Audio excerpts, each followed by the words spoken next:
Hello, this is Generic Fool's Test. I am trying to make a video application for V Shojo, and after realizing about, you know, that like 10, 50 takes, that some people might find it amusing to watch me suffer through my attempts at recording a video. I am terrible at recording, editing, and doing all that other stuff.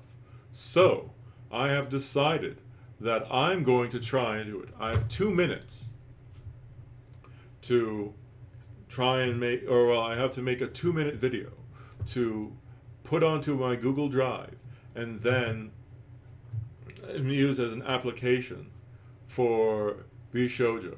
So, I'm going to be attempting to do it. So it's going to be a repeat of a lot of the same stuff over and over again, but I just keep screwing up. So let's see how it is.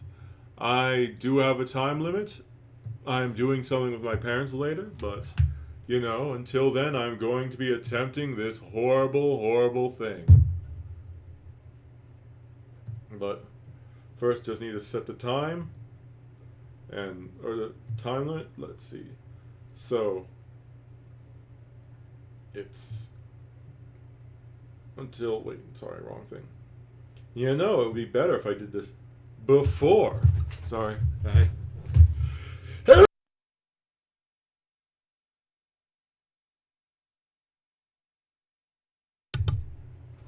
All right. So, without further ado,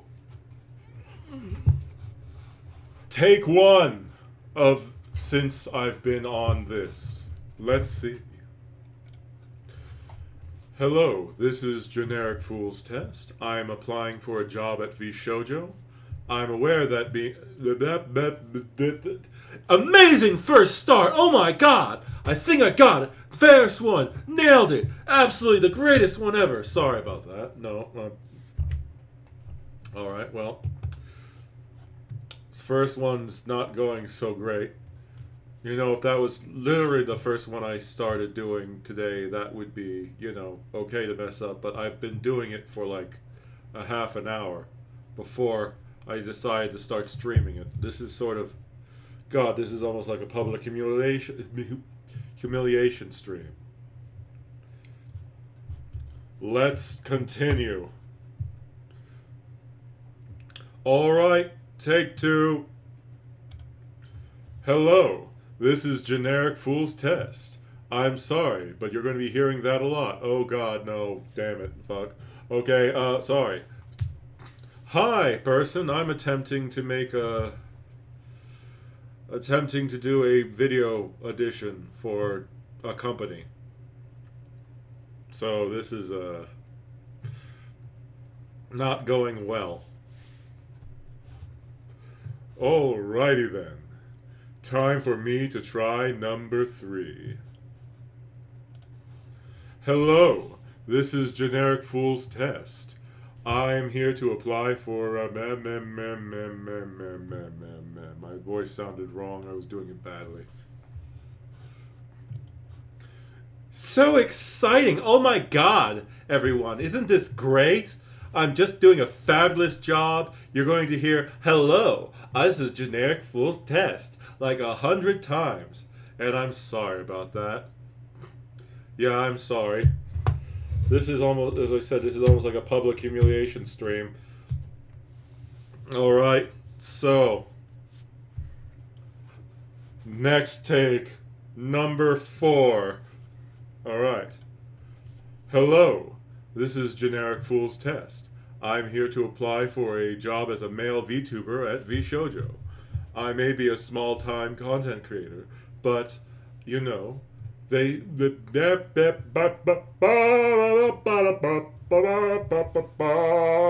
fuck. Sorry. Okay, well, clearly I think I'm too good. I'm setting my standards too high. Oh my. Can't you see, person, the excellence that is my performance? Oh god, yeah, this is... Oh, man. Okay. You know, it's annoying because the last time when I was off stream trying to record these, yes, quite excellent indeed.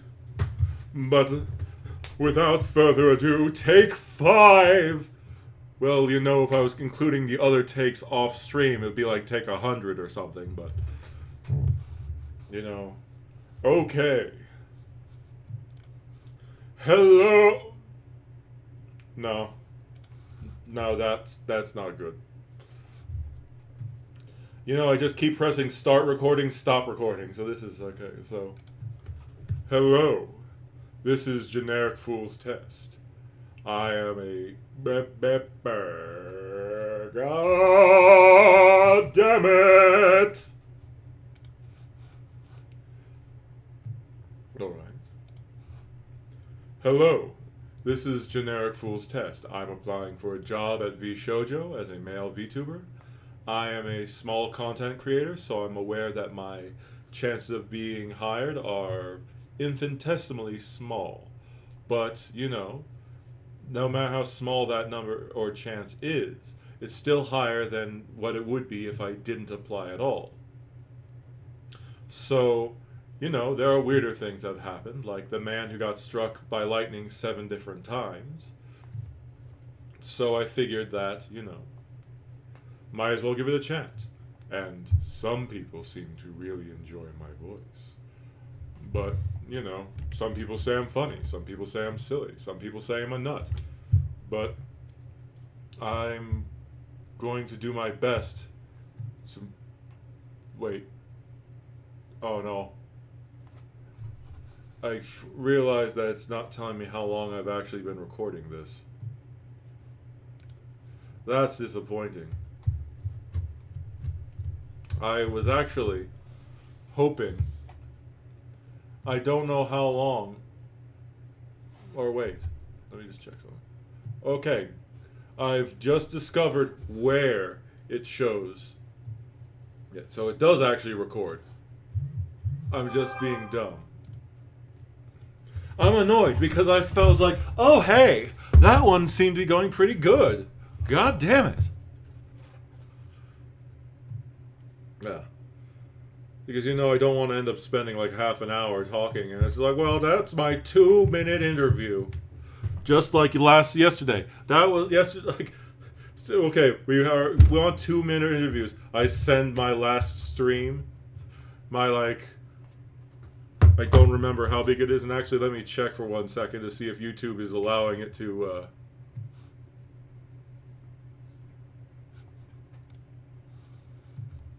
Oh, nope. Once again, YouTube does not like my last stream. Because YouTube is like, I'm sorry, your stream is over 15 minutes. And I'm like, but most of my streams are over 15 minutes. But, you know, to be fair, my stream was over 15 hours last night. So, you know, that's, God, that's bad. Alright. And also, I don't know how to edit videos. So, that 15-hour stream may just be, or, well, actually, how long is that stream? It is 17 hours, 3 minutes, and 23 seconds. And after I went to bed last night, or rather this morning, I slept in a bad position and it was horrendously painful to even move. But it's fine. I'm fine now. I went to get my blood drawn. I'm going to get my glasses changed. And I'm finally applying to V Shojo. I just said I'd do it last week, or earlier in the week. And then, you know, I just keep getting distracted. But onwards and attempting to. I'm not even trying to apply and I'm misspeaking. Oh my god! Sorry about that. Alright, so let's see. Which voice should I use? Do I ham it up fully? Do I try? Do I speak regularly? Do I try to, add some of whatever the hell this is? I don't know. But, yeah, let's see. Because, I heard from other people saying that, you don't want to play a character when you're actually applying. Being able to grab their attention is important, but you have to understand that the people who are looking at these videos have basically been looking through hundreds to potentially thousands of them. And so if you are not all of a sudden yelling at them in a weird tone and acting like a complete schizo, then most of the time I think they'll appreciate it. Now, you don't want to be too, subdued, because you're supposed to be a talent.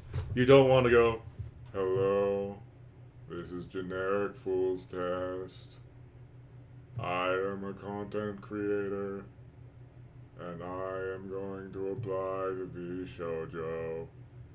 You are aware that I am a very small VTuber, and you know that just because I'm applying does not mean I know I'm going to get in. But yes, or something like that. But, yeah. Also, I don't have, obviously, 2 minutes is enough to sing or really do much of anything. So, in that time, I have to try to come up with something which is concise, direct to the point, about me, and doesn't make me look like a complete weirdo. So you see, the job is to fool them into thinking that I'm a mature and responsible adult, when really I'm basically like a 5-year-old who can suddenly use the voice of a adult man who sounds like he knows what he's talking about. So the job is to fool them. Just like if you ever watch the things about the Phase Connect, I think, where if you listen to the CEOs talk about it, it's like all of you acted differently and seemed like so nice and so well put together in your interviews, and then after we started streaming, you all started acting like these crazy people. I was like, yeah, of course, because you lie during the interview, and it's just like, oh wow, oh my, that's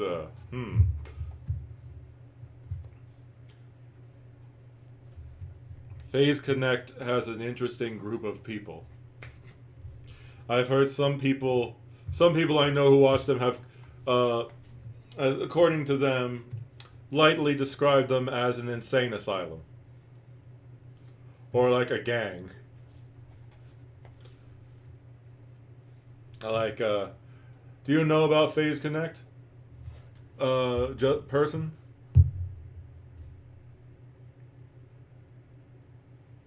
Ah. Alright, well, in that case, let's see.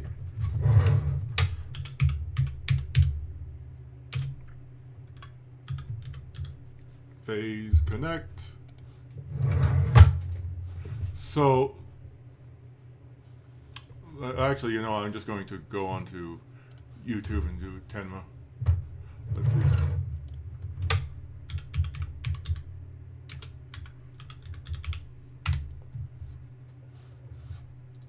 Okay, so first of all, we'll just show you this. Look at the cute little fox girl. Clearly, she is adorable and would not do anything wrong. Now it's time. The Beginner's Guide to Tenma. Welcome to the beginning. Oh wait, I need to actually put headphones on since I'm actually listening to videos, because otherwise you'll hear a double sound. I was happy to not have to wear headphones today since I wasn't going to listen to anything. But I can't help it. I'm supposed to be making like these, applications, but instead I'm introducing you to rival companies than the one I'm applying for. After this, do you actually know about V Shojo?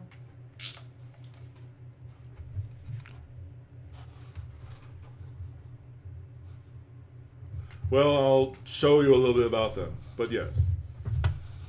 First, behold Tenma. She is a English VTuber who's technically from Japan. Isn't she cute? I mean, like, there's no way she could be unhinged.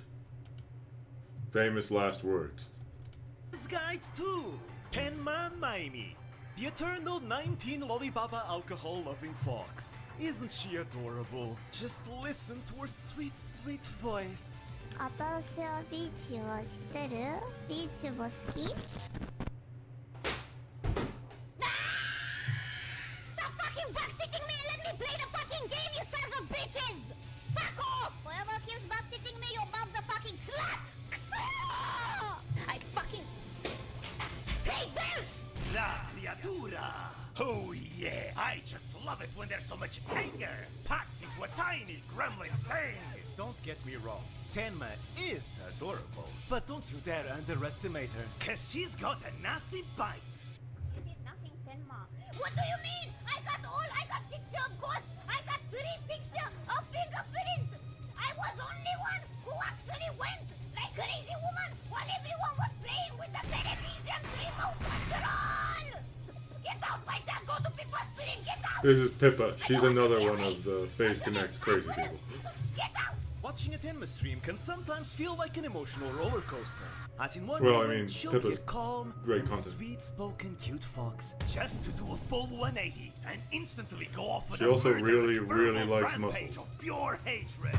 The classic Tenma experience. Tenma will roast her chat quite severely and with no hesitation. But on the flip side, her chat will too poke her with a stick at any opportunity. An amusingly beautiful cycle of roasting and bullying and anger and fun for the whole family. Maybe not Good that morning. last part. So how are you? Sailors As a break from me, I spent a lot of time before the stream trying to apply to make a video to apply to an agency, and I'm showing one of my other followers about a different company. It's a cute little fox girl who's just insane. Yeah, well, I don't know if I'll do Subnautica today. This stream, I don't have enough time to play it, but I'll do my best. Even though it happened to me like 4 times yesterday. But yeah. Either way, she's just... should take notes from her colorful language. yeah. I'm gonna find your fucking mother, Corvus. I'm gonna fuck her, and she's gonna give birth to a child, and I'm gonna make sure that child is her favorite son, so you can be a... This video's monetization never stood a chance. Predictably, she failed the no-swearing challenge stream in less than an hour. The resulting punishment being her eating a banana with a peel on. You eat shit. And bon appetit.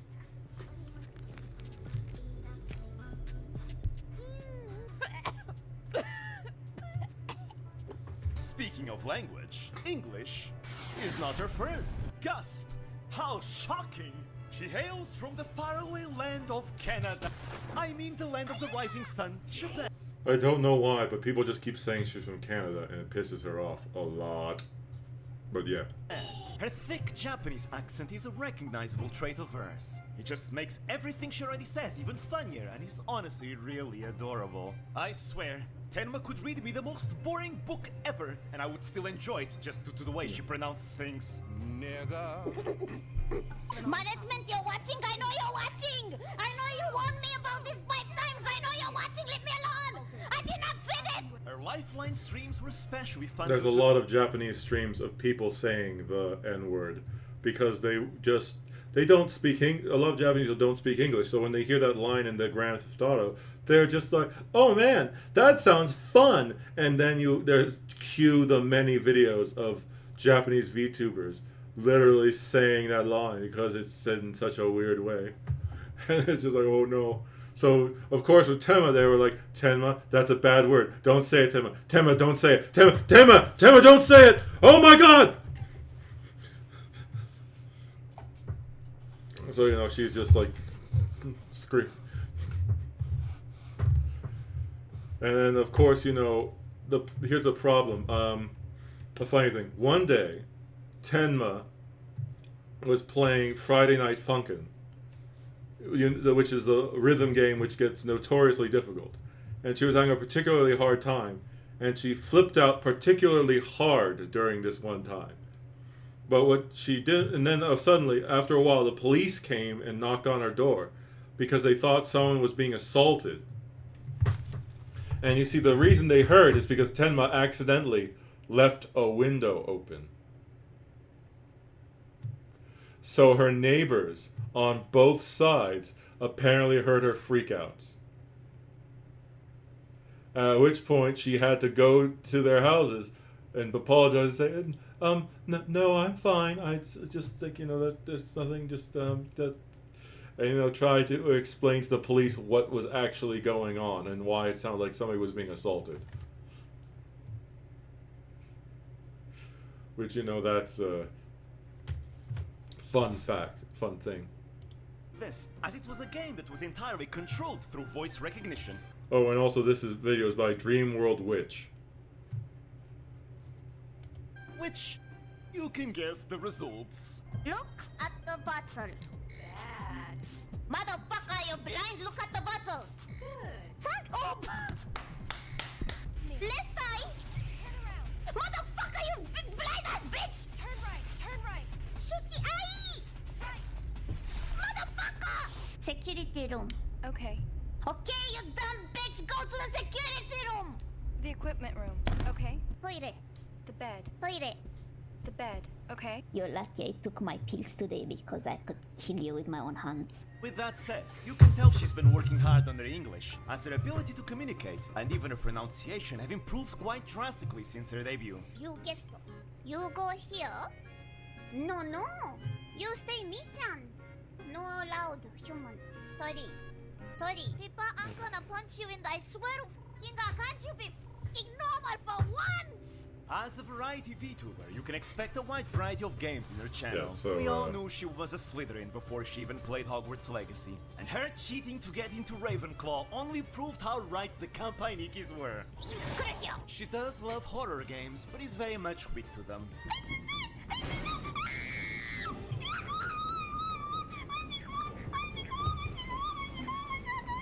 Although it's nothing that compares to the greatest horror of them all. Demonetization. I gotta say, take some serious balls to She also really likes the South Park and the South Park games. play the South Park games live on stream. Enjoy her panicking moments.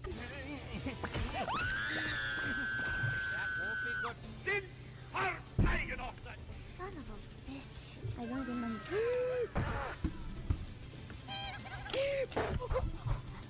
Surprise, motherfucker. That's it, I'm ending stream. Who needs horror game when we have South Park?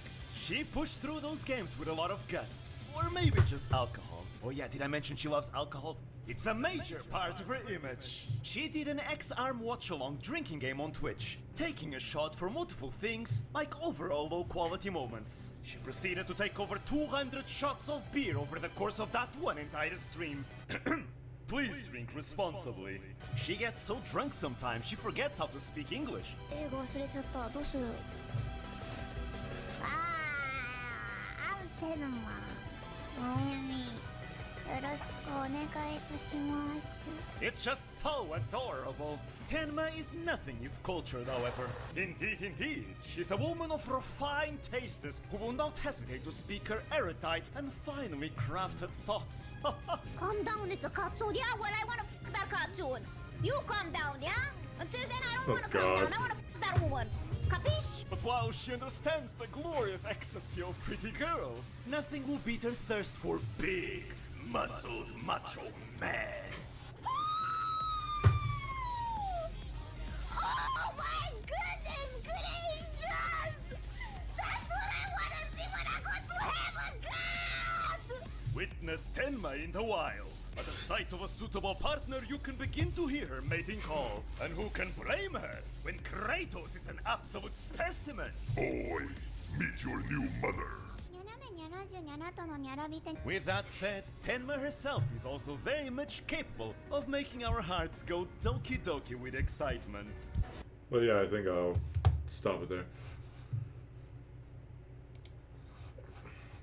Like, I mean, there's just so much stuff on Face Connect. There's also, you know, like Pipkin Pippa.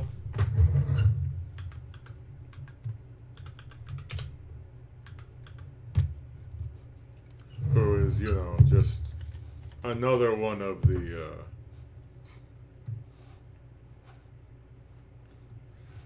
like, where is the thing?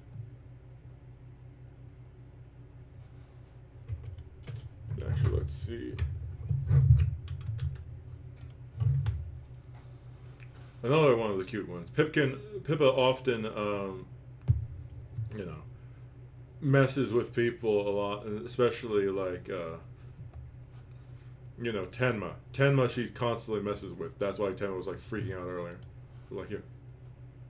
Oh, when Overwatch was fresh and exciting and bullying children was socially acceptable. Just so we're clear, drawing nudes of you isn't illegal because you're not a loli. Yeah, I'm not a loli.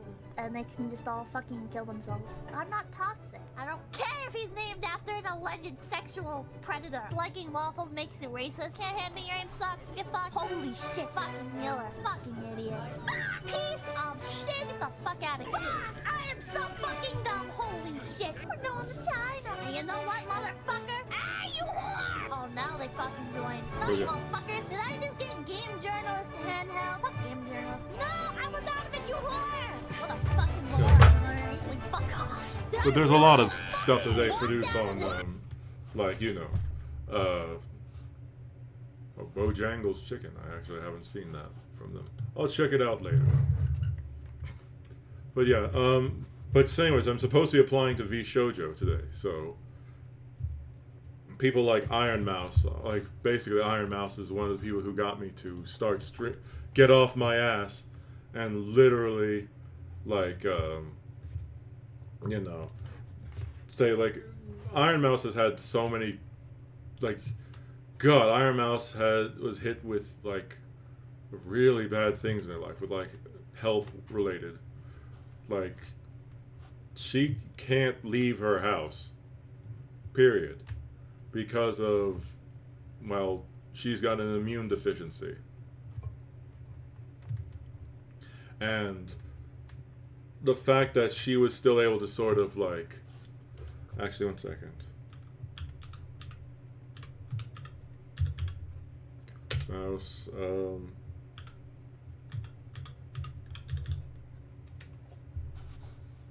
let's see if I can, I guess I'll talk about, just play this since it's short. Oh god, if I could detail you the issues with my B cells and all that, I'd be sitting here all day. I'm quite an interesting case, but I don't want to go into it because it's a lot and it's very personal and it's kind of rare. So, you know, we know you're rare. I'm medium rare, baby. Hey. But yeah. It's considered a rare disease, but when you think about it, CVID is the most common to have of primary immune deficiency diseases, but it's still rare because there's like over 150 primary immune deficiency diseases. There's so many of them. It's basically a decrease, extreme decrease. That's my issue. An extreme decrease in IgG. Yeah, my issue is not that my immune system attacks me, it's that it doesn't know when to attack, basically.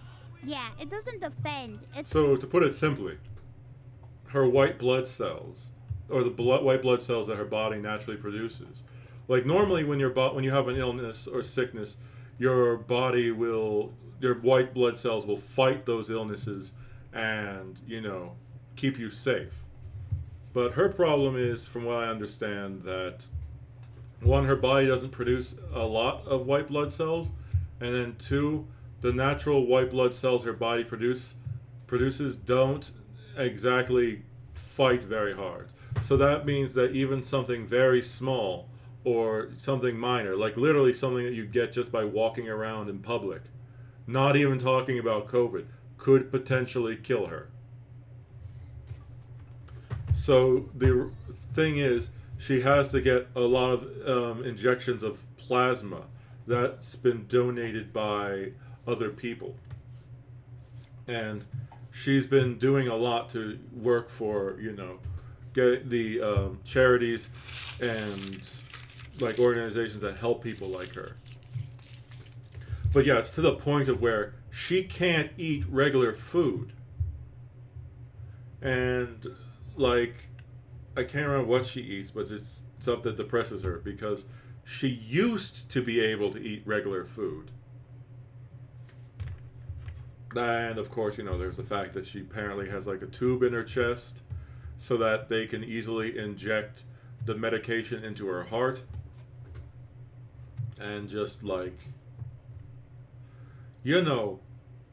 all the stuff I complain about what made hard things in my life, are garbage in comparison to the stuff that she does.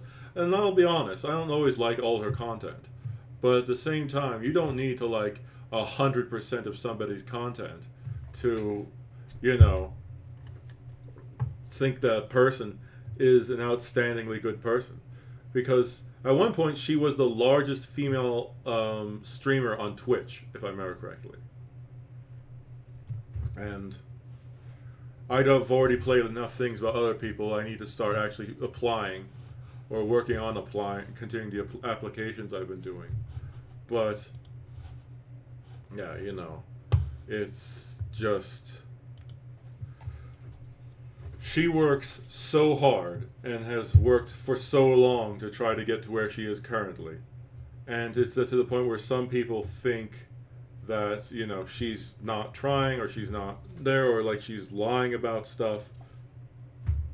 But like, God, could you imagine not being able to leave your room or go out to meet other people?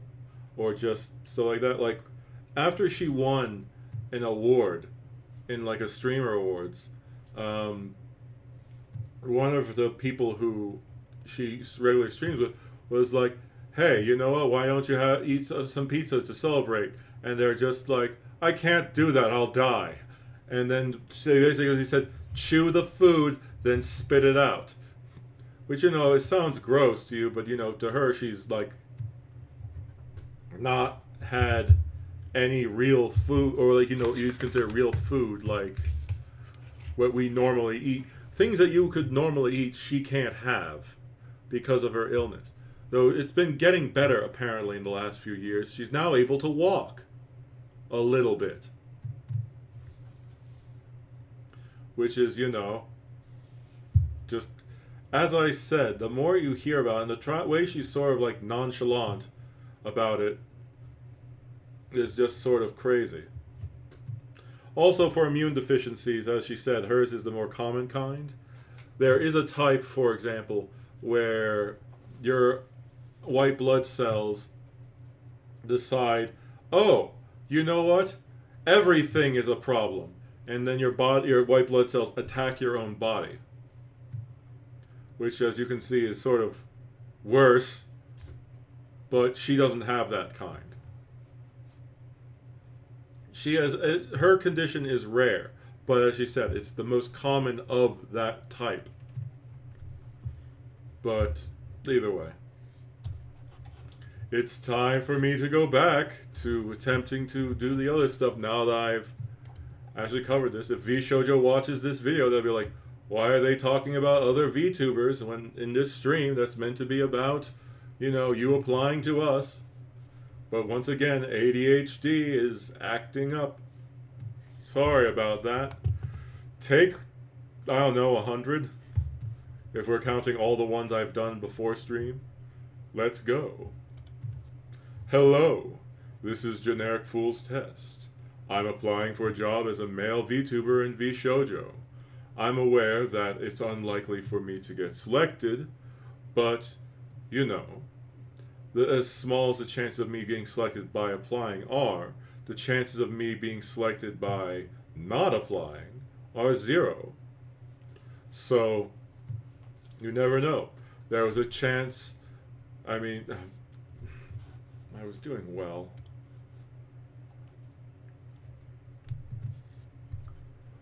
Oh well.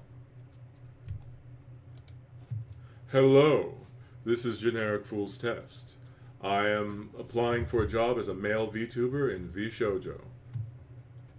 I am sure that my name doesn't exactly fit, but I'd be willing to change it as well as my model to, enter V Shojo because my model is rather plain. But anyways, I am aware that I'm a small-time content creator and that, okay, I'm being a little bit too slow and a little bit too dull. Hello, this is a content creator. I'm a content creator and I'm applying for V Shojo. This is not going to go anywhere. Sorry. But yes, alright. Next attempt. Hello, this is Generic Fool's Test. I'm applying for a job at V Shojo as a male VTuber. I'm aware that my chances of becoming selected are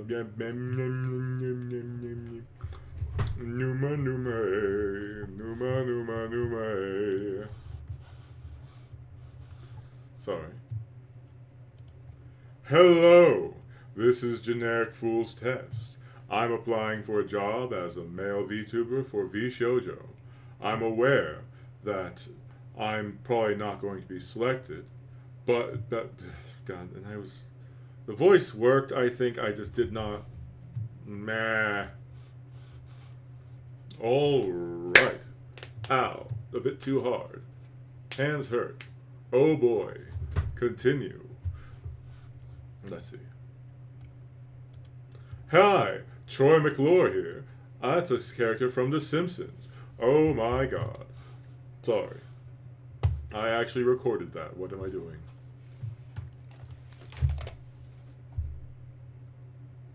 Yes, well, imagine me. At this point, the words are losing their meaning because I've said it so many times. Like, hi, what is a generic fool's test? With the amount of times I've said, hi, I am a generic fool's test.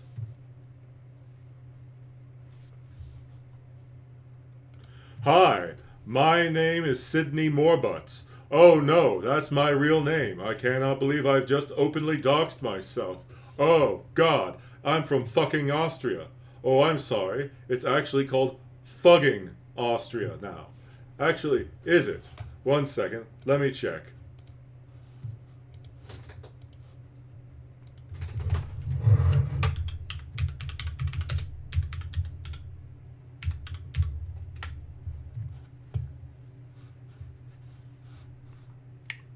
Okay, so in case you are not knowing, you don't know about this, it's now called fugging. Fugging, spelled fucking until 2021, is an Austrian village in the municipality of Saardorf, located in the Invertil region of western Upper Austria. It is 33 kilometers north of Salzburg and 4 kilometers east of the Inn River, which forms a part of the German border. So yes, there was a fucking Austria. They changed their name to fugging. But before 2021, they were fucking. Where are you from? Fucking Austria. Which, no, I'm not. I'm a U.S. citizen. But either way. Oh no. Either way. So, I find it easier to talk when I'm looking at my model in the eyes, which is a bit weird and strange, but either way. Back to this horrible shit show. Let's do it again. Hello. I don't like this tone of voice. Okay. Thanks for wasting more of my computer space. Goodbye. Alright. Hello. This is Generic Fool's Test. I'm applying for a job as a male VTuber for V Shojo. I'm aware that the chances of me actually getting picked are infinitely.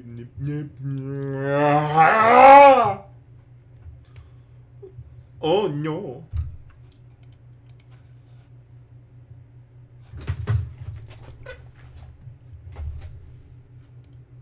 Hello, Uwu. This is generic food test. I'm trying to get a job at V Shojo. Oh no. I know it's not easy to get a job here, but I got to try. Oh god, this is no. All right, let's attempt the next one. Okay. It's like, hey there, baby. I'm here to apply for a job at V Shojo. Oh my. Well, okay. Tried to do Elvis, failed, and try doing something else. Okay. Let's, okay. Attempt.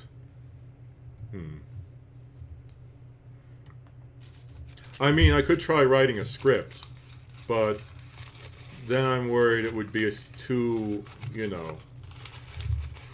would sound too, like, sterile. I mean, basically repeating the same thing over and over again, which eventually just will sound sterile, but that's, Let's do the time warp again. Sorry, no. Like the card. Alright, let's see. Hello. This is a mistake. Oh no. Alright. So. Hello. This is Generic Fool's Test. I'm applying for a job as a male VTuber for V Shojo. I'm a small-time content creator, and I'm aware of the fact that it's highly unlikely that I'll get to like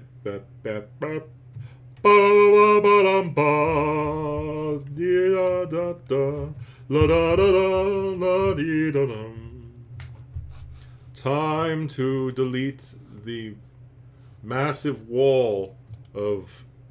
Yeah, 1 second. Let me just check. So let's see. Show recordings. Oh no, there's a lot.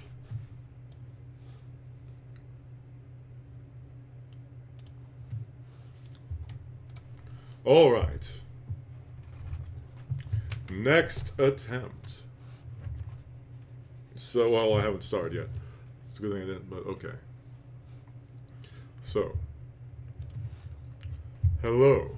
This is Generic Fool's Test. I'm not liking how my neck is moving around or other stuff. Okay, well. Alright, so just going to try fixing that.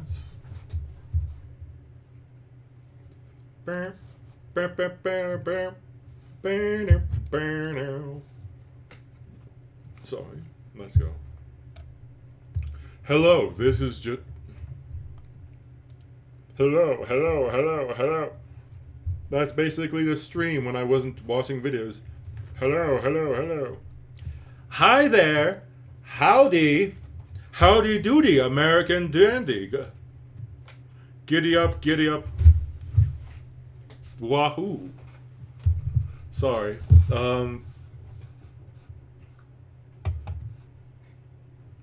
But yeah, sorry. Okay, let's see. Greetings. This is Generic Fool. Okay, whatever. That sounds a bit too weird.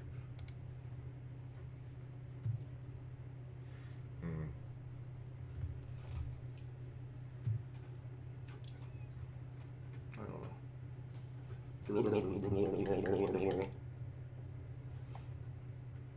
My hair moves a lot more in this model than I thought it does.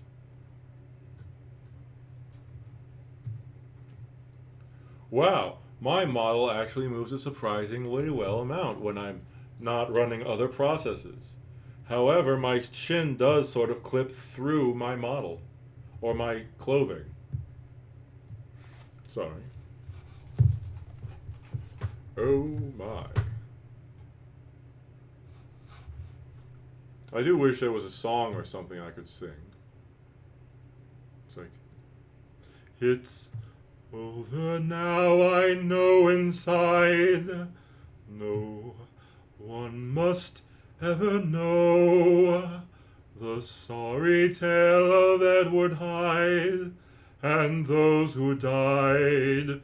No one must ever know. They only see the tragedy, they'd not see my intent. The shadow of Hyde's evil would forever kill the good I had meant. Am I a good... Oh God, I'm so out of practice. I can't do this song. The song I was just doing is considered one of the hardest songs in the entire Jekyll and Hyde play, or stage play, because I have to sing as both Jekyll and Hyde. And I'm so out of practice from singing that I can't really go higher. Also, you know, if you're wearing headphones or something, the song gets intense. Like, you know, Jekyll and Hyde start yelling at each other, and it's just like, you know, it's like, you're just a face that I see in the mirror. I'll close my eyes and you'll disappear. I'm what you face when you face in the mirror. Long as you live, I will still be here. All that you are is the end of a nightmare. All that you are is a dying scream. After tonight, you'll be... You know, it's hard to start going into a song at a part that you're not used to. Or like, you know, just when someone's like, this is not a dream, my friend, and it will never end. This one's the nightmare that will go on. Hyde is here to stay, no matter what you may pretend. And he'll... Sorry. Yeah, I'm singing the entire song completely out of order and in broken bits. I apologize if this is horrible.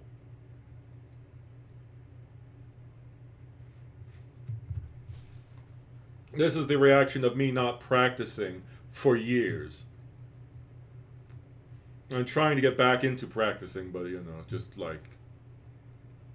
I used to be confident enough in that song to be able to perform it. But you know, just like... I like villain songs, I like sort of silly songs, I like depressing songs. Unfortunately, songs that take advantage of my, like, really deep voice are all in other languages. And, you know, trying to sing something in German, which is using, you know, German phonetic spelling when you are Das Amerikaner,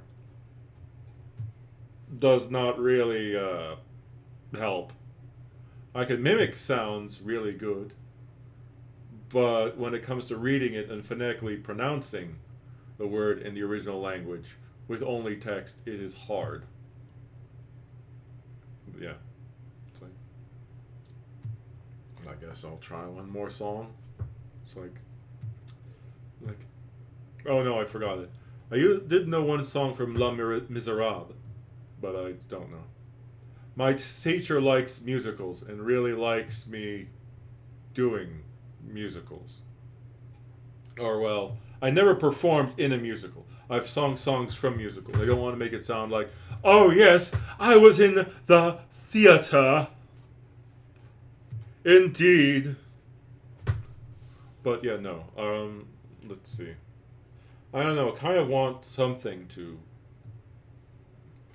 You know, or some way to show it. The shortest song I know, which I'm also horribly out of practice from, is from a show called Over the Garden Wall,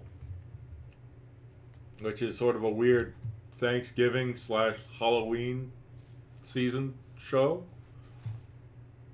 where it's one of the villain songs by a character named the Beast.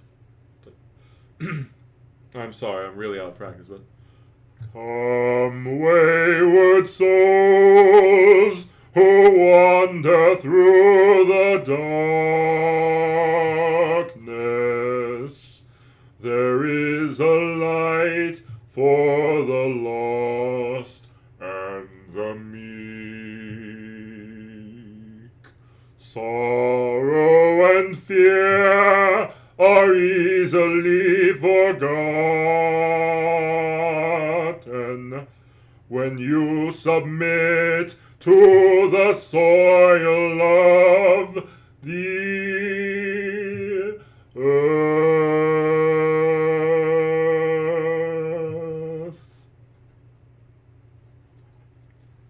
The rest of the song is basically sung by in a really high pitch, which I cannot reach.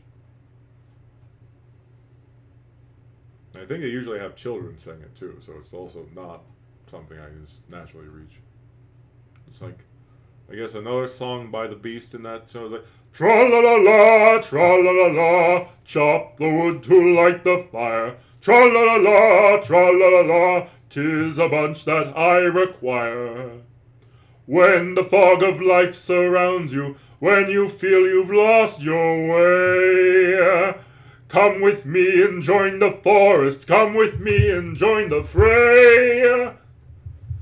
God, what is the next part? I forgot. I forgot the rest of it. Not much long, but whatever. I don't know. I've been told I have a really good singing voice. But, you know, I don't know. Maybe I should do one of those songs in the, yeah, well, thanks for saying that. But, you know, God, it was hard when I had to perform in front of other people. Because my teacher actually teaches professional opera singers. And I didn't know that at the time. So when I tried to do my song, and then, you know, it turns out that professional opera singer who's been doing opera for years, and I mean like pro level, like literal pro level opera singer, and it's just like, oh, okay, that destroyed all of my confidence. I guess I did pretty well. I see a lot of people here are young, first person up pro opera singer. Just, Yeah, it's just completely annihilated my confidence. But yeah. I don't know, there's other songs like, what is it? There's a truth. Oh God, I can't. It's awful. But I will attempt to sing the song "Empty Chairs," but I'm warning you, it's horrible. I'm horrible from the start. Like, there's a truth that can't be spoken. There's a pain goes on and on. Empty chairs at empty tables, where my friends will meet no more. Oh, no. I'm screwing up the entire song. I can't. If I had the sheet of music in front of me, maybe I could do it, but I've forgotten everything. I'm basically jumbling the song. The only one I could possibly... Yesterday is a lot easier. The song Yesterday, which by the Beatles, is a lot easier to remember. It's like, yesterday... Love was such an easy game to play. Now I need a place to sing it, and then I've already screwed up. But either way, this is supposed to be a, you know, application stream. So now that's done for me to go on my tangent again. It's time for the hello, this is genericfool'stest. I know it's unlikely for me to be selected, but you know... Sorry. It's like Sorry about that, but yeah. Alright. Let's go back. So. Hello. I'm starting to get annoyed at the word hello. That doesn't count.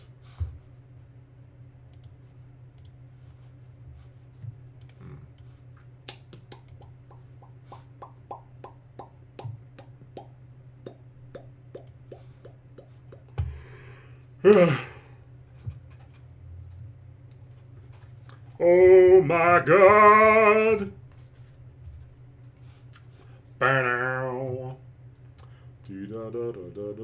Sorry.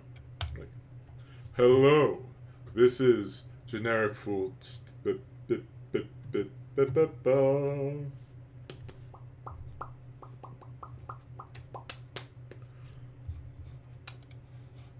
know, it'd be nice if I got past a little, like more than one or two words past hello. Well, no, it is. It's just that one, I'm tired. Two, I'm looking at the time. And three, I should really plan out what I'm saying more.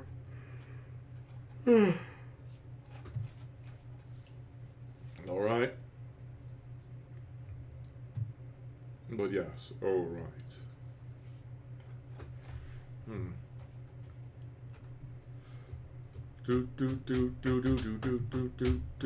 Sorry. Mortal Kombat. Sorry, I can't do that. No. Alright, so. Hello. I hate saying this. This is my 1000th try.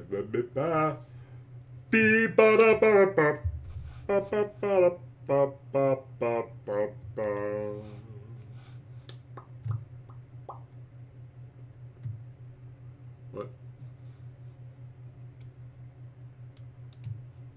Second. Alright, I don't think I need fucking Austria here, so let's see.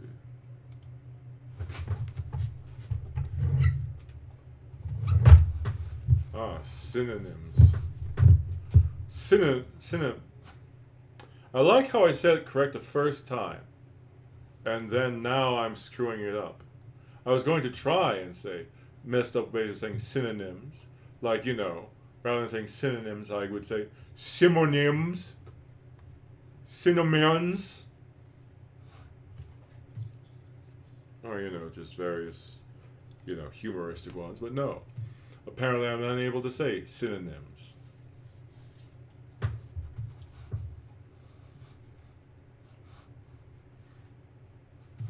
Ah, yes.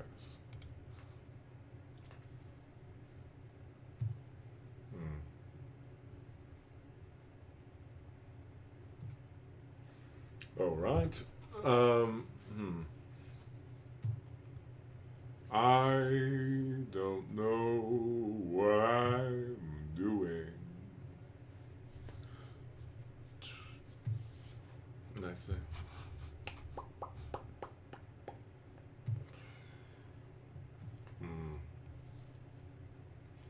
It might be a bit good idea for me to try and think up a like script and try, or at least some bullet points, and then try to, you know, focus on them. I don't know. But either way, how are you, person? Are you having a nice day today?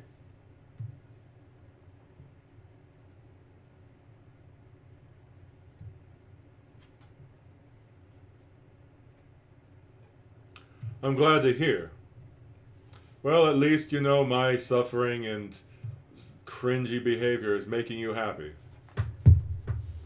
Hopefully this will not be something that later on comes back to bite me in the ass. I mean, that, like, you know, somebody going like, oh, hey, let's play the most cringy parts of this here.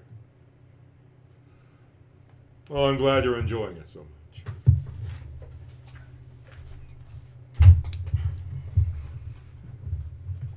I don't know, but, Alright, let's see. Also, I'm just really warm. I don't want to lower the temperature Alright. Next attempt. Let's go. Hello. This is Generic Fool's Test. Okay. Taking a break did not work. Still screwing up. Oh my. Alrighty then. I should stop recording that. It's like... Hello. This is... I sound like a weirdo, or like some kind of freak. Like, hello. I'm going to follow you home and do unspeakable things in your bathroom.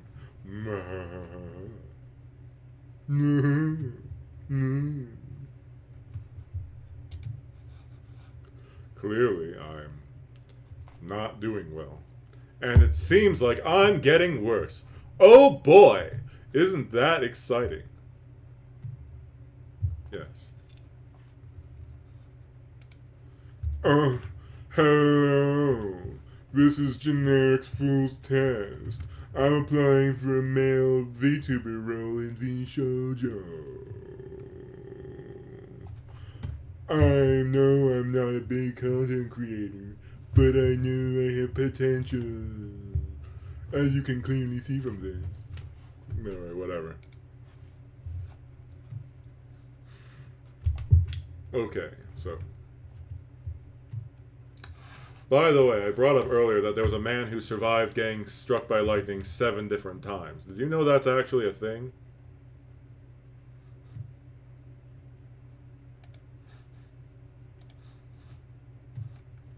Yeah. Roy Cleveland Sullivan.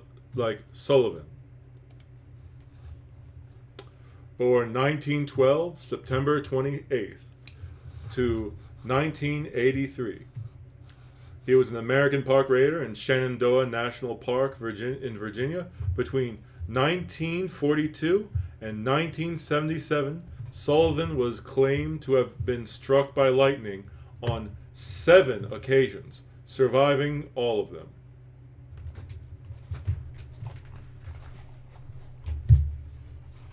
And I mean, since he works for a national park, they probably do record that. So at that point, I do wonder, is he just like, gets the feeling, oh no, not this again, and then zap, or...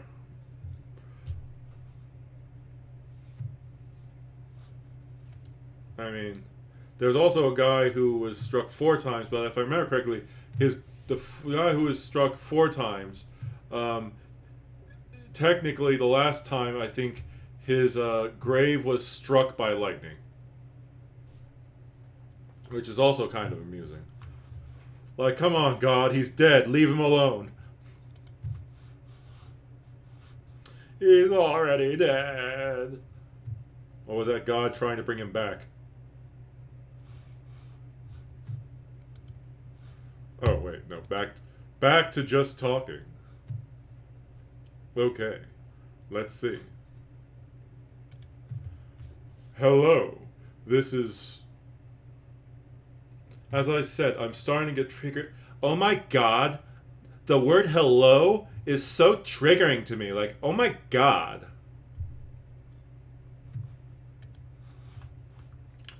Also, I'm sorry, but hearing that made me think of the master. The master of, like, that type of thing.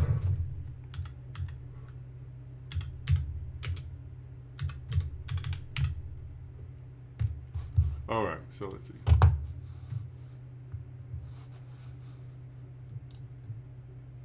So I'm going to show you something. Have you heard of Gura?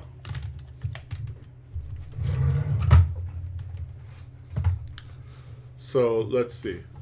She was at one point the largest VTuber in the world. However, she stopped streaming for a while. Probably because basically she became the face of VTubing. And while, you know, think of it this way. When you suddenly become the representative of something worldwide, that can be a horrendous amount of stress. But,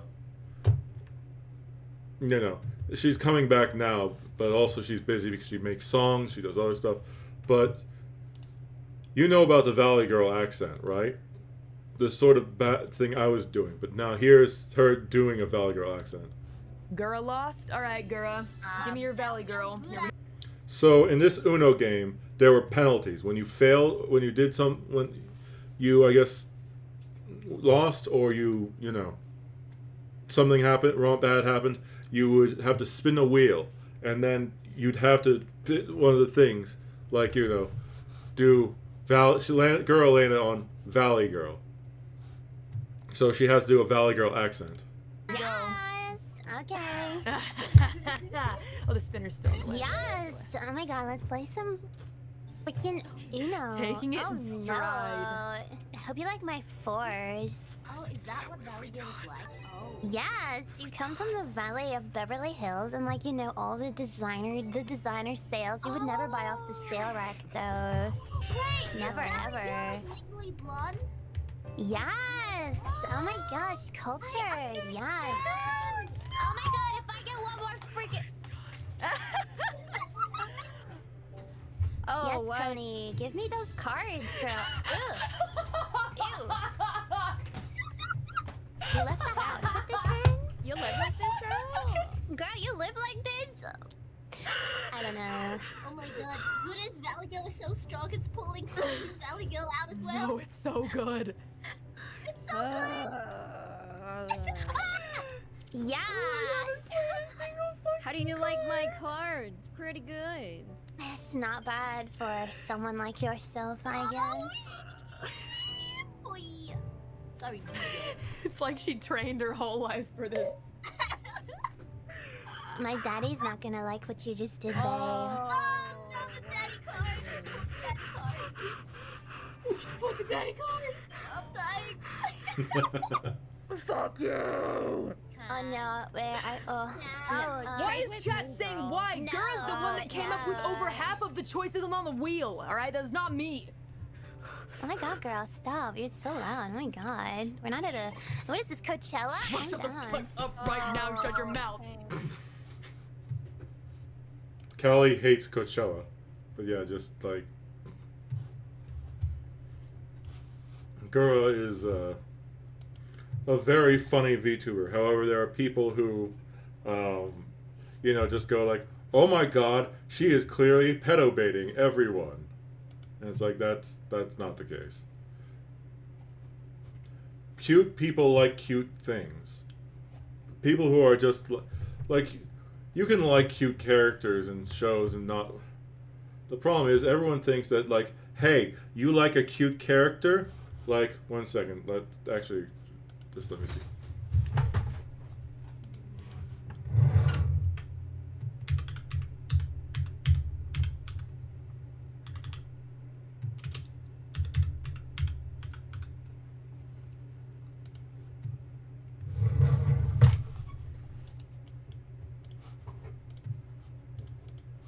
One second here.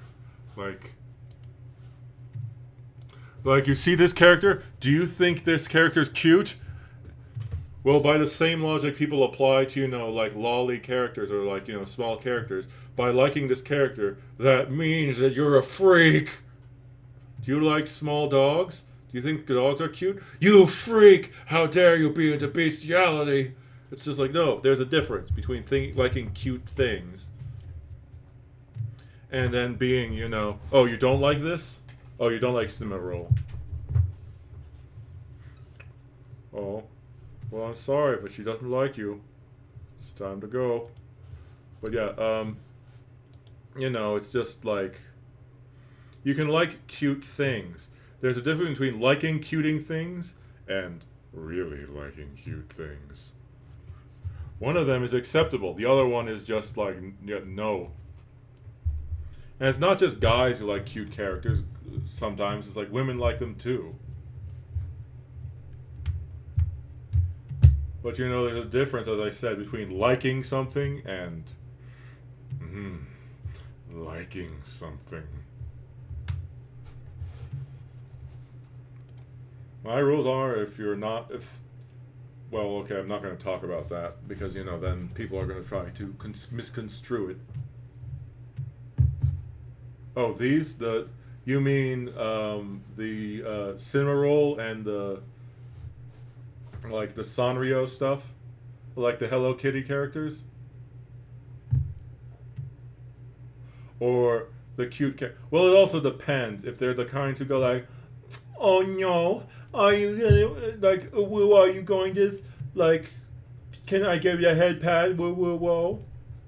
Oh woo woo woo oh whoa. Just oh that well. For me, it depends. Like Gura is probably around my age.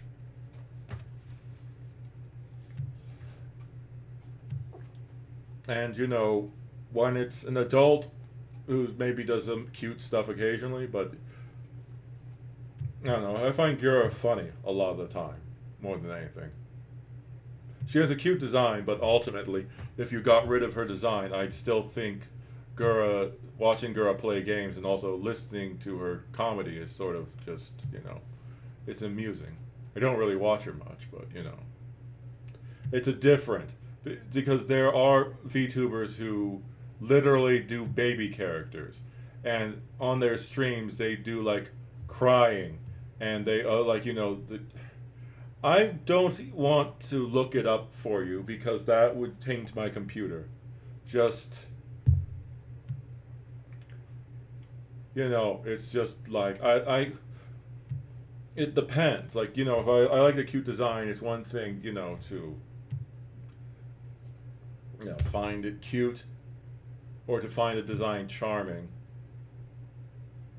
But yeah, don't it's the amount of it unnerves the stuff I was talking about, the, you know, the baby ones unnerves me and just makes me like, as I said, Gura's fine, but I don't, when Uwu speak is done is, you know, a sort of joke, I can laugh at it, but when it's done with full seriousness, then it's just like it's disgusting to me, especially, you know, when someone's actually just like, ooh, I'm an actual acting like a baby and, you know, making literal baby crying noises and all that other stuff. I'm like, nope, no. I guess you're free to do it on your own time, but god damn it, that's yeah.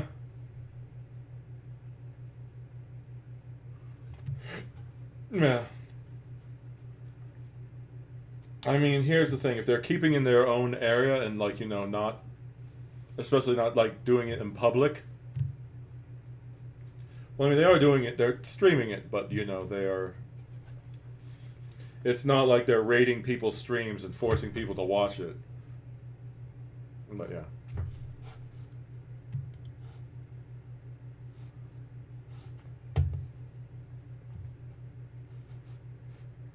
Actually, one second, let me see.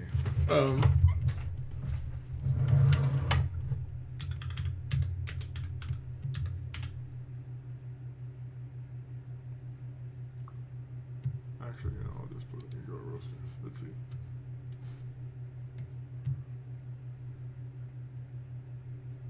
I'm trying to find the... There's one comment that she made, which was really, really funny. Also, while I'm thinking about that, I'll just play this one. These are like advertisements. Gura is one of the first corporate first generations of corporate VTubers to be English. I mean, there were other VTubers who were, you know, spoke English before her, but they were all independents. Gura was like the first generation of Hololive EN. But yeah, so anyways, here. This is a merchandise stream where they're showing various stuff. This is for Mori Calliopes. Like one, but yeah, here. Boobity boobity booba! What was your merch? It's a bug. There it is. Tell us about it. Bug. Bag. Bug. What kind of bag is it? Kind of bag. Blue bag. Blue bag. The shoulder bag. With strap. Bag bag with strap. It's so cute. Oh, so cute. You can fit so much in bag. I want one. And what is it inspired after? It's my casual outfit. That's right. Yeah. Is that that thing you're wearing now? No. This is what you have. Yeah. Looks like someone stole your sweater and made a bag out of it. Yeah. That's not the worst thing that they made. That's a good point. Okay. And then A tissue. Who's next though? Last but not least, we had Amelia Watson. Come on over. But yeah, as I said, she's funny. It's just like, oh my god, she was a phenomenon when she came on, when she started streaming. One of the most famous memes about her is the thing, where on her first stream, she screwed up, accidentally started a stream early, and she accidentally had reverb on, and she was like, and then immediately went to back off, and then people were just like, oh my god, that's adorable. But let's see.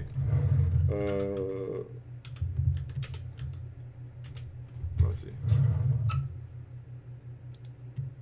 The most famous thing for her.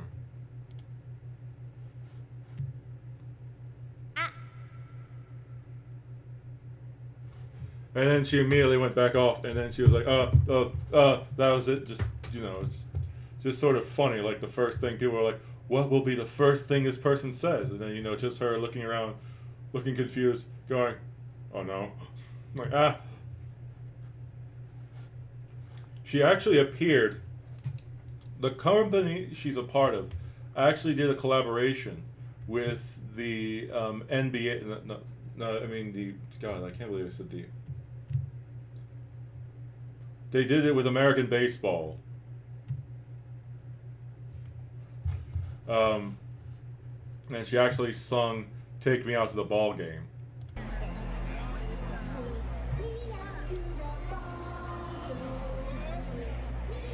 How crazy is this?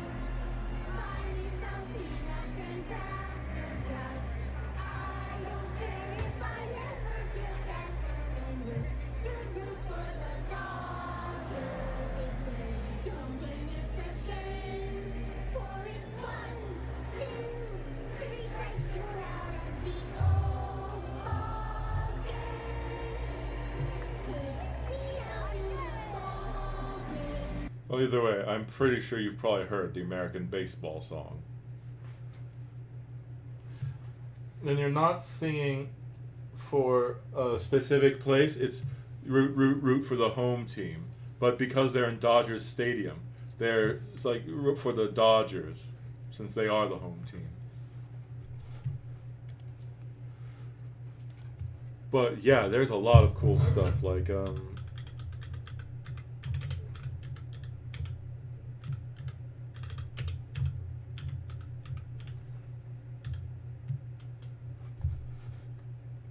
have you seen a drone show?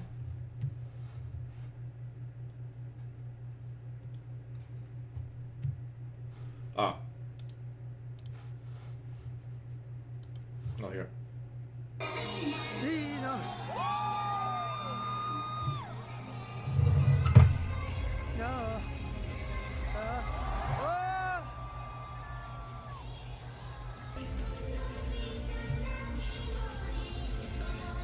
So all those lights are different drones that are being coordinated.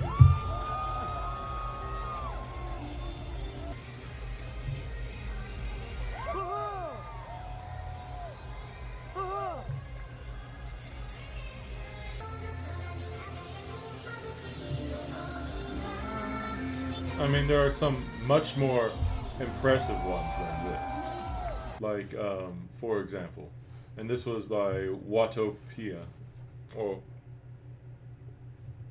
I was wondering if it was going to be like Watopia. But let's see, drone show. I'll show you a cooler looking one that's not V2 related. Dragon. All right, here.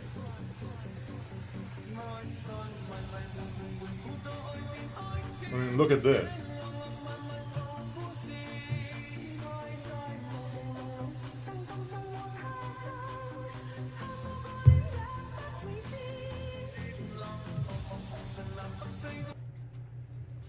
I mean, it's very short.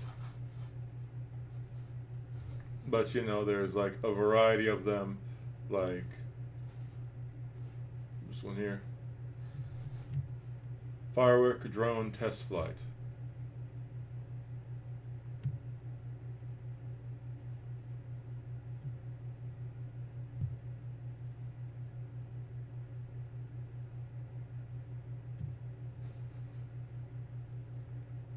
This is the Redcliffe Inc. channel. I mean, isn't that impressive?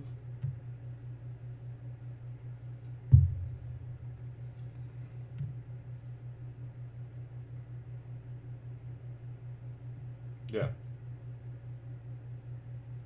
By the way, I do have to say something as I thought of it. Have you heard of what an eagle sounds like? I mean the bald eagle, the American bald eagle. Like, you know, the American bird.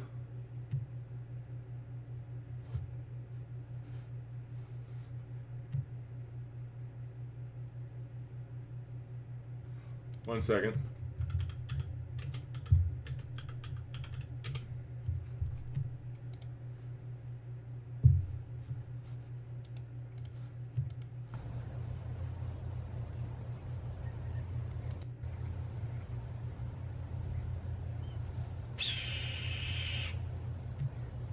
Oh, wait, never mind. That's not it. Well, basically, the call that you hear in shows is basically a modified version of this creature's call, the red-tailed hawk. However, it's not what the bald eagle sounds like.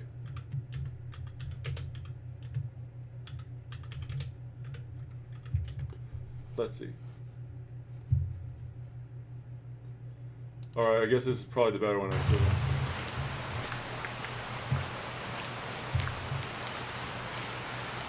The red...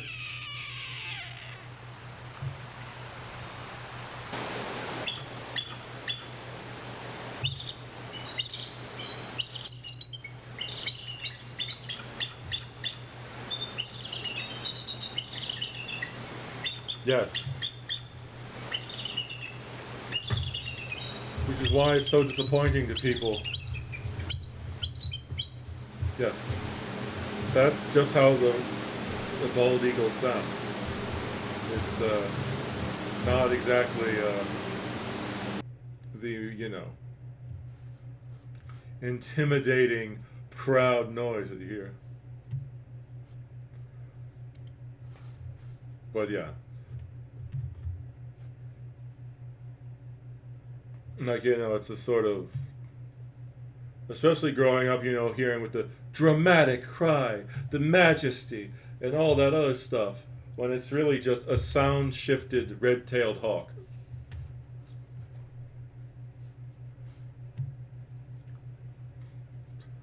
But yeah, like, so, have you heard of the American woodcock? Okay, I should show you a picture before anything else, before you think I'm trying to, you know...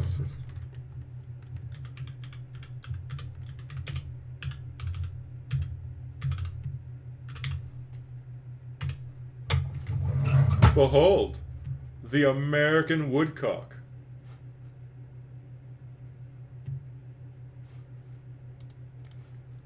And...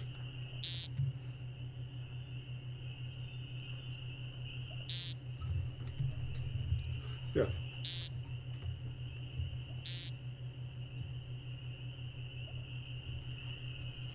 Oh, it's not doing what I wanted it to do. They're known for the way they walk.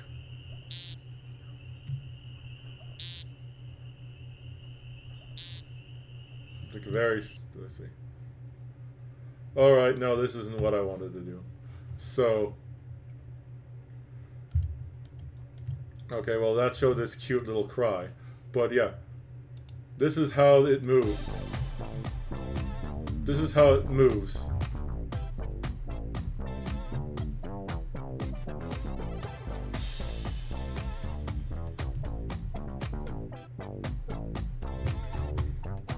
Behold the American woodcock in all its glory.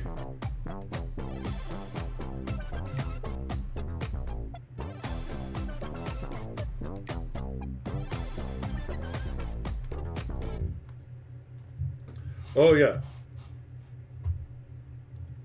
They are very cute, as I can tell you, like, you know, this is just how they walk. Like, that's not, you know, somebody adding, like, yeah.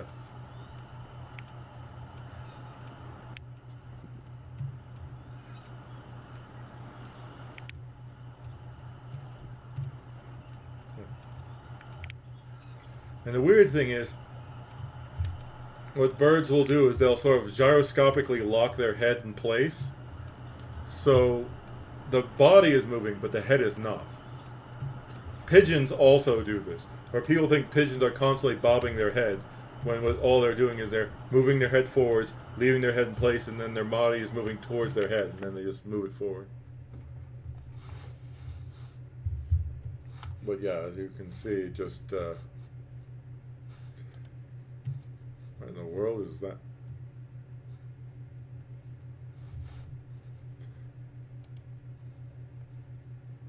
But yeah, a pretty cute little bird that makes a funny little cry. And their chicks are pretty cute. Oh yeah, the patoo. That's a bird you don't want to just surprise someone with. I mean, come on. For people who don't know what the patoo looks like, they'd be like, oh my god, what is that? It makes sense as to why it's also called the frog mouth, if I remember correctly. If I'm not mixing it up with something else. Yep. And they even have the shoebill, like here. You've seen the shoebill, right?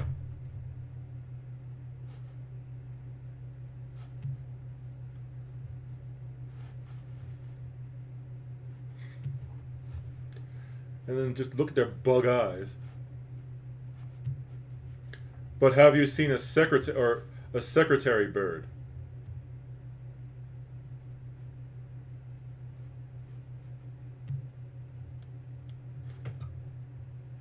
All right.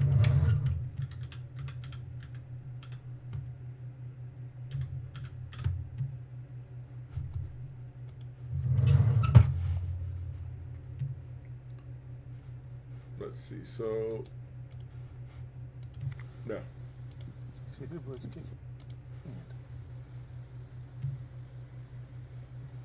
I mean, look at it.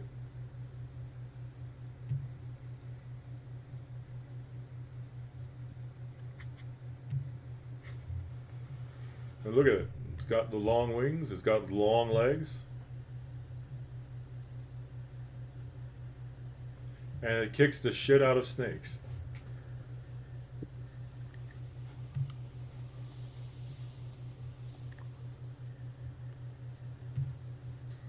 Wrong video. It's not as interesting as I thought. That video was not as good as I thought. I'll play this since it's... No. Look at those luscious lashes.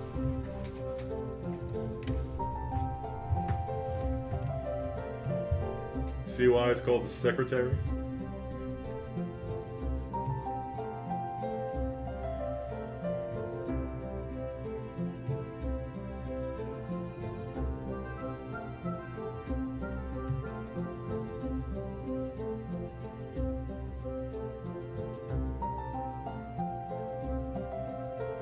I mean, it's not as weird looking as Patoo, but you know.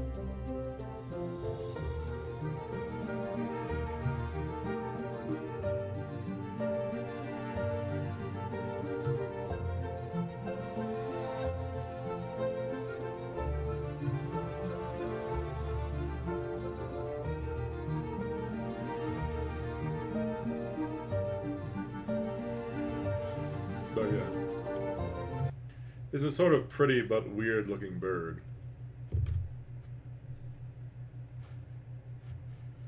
And of course it has a little thing. Yep. Have you heard what a cassowary sounds like? God, they are scary. They are. But yeah. Oh, the birds related to the emu and the ostrich. The cassowary is sort of like a weirder in terms of being the big ones. And then the kiwi is sort of the weirdest of them all. And that's got its feathers are like hair, and then yeah. And I'm like, oh Jesus. Why do you sound like that? But you know, I guess I'll look it up just because, you know. And the fact that whenever you approach them, you need to basically have like a metal shield.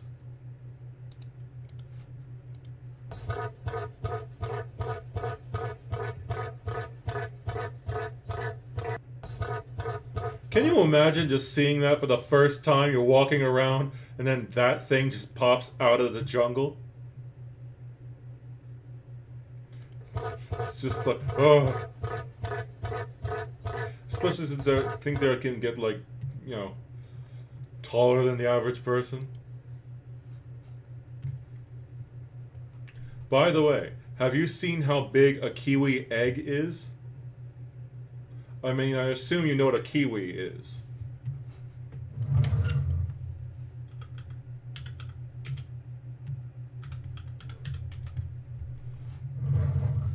So, this is, well, I guess in case you were saying no to kiwis, but this is the kiwi. It's a little shy, flightless bird. As you can see, they're just sort of these little weird things. Now, I guess I'll show you, like,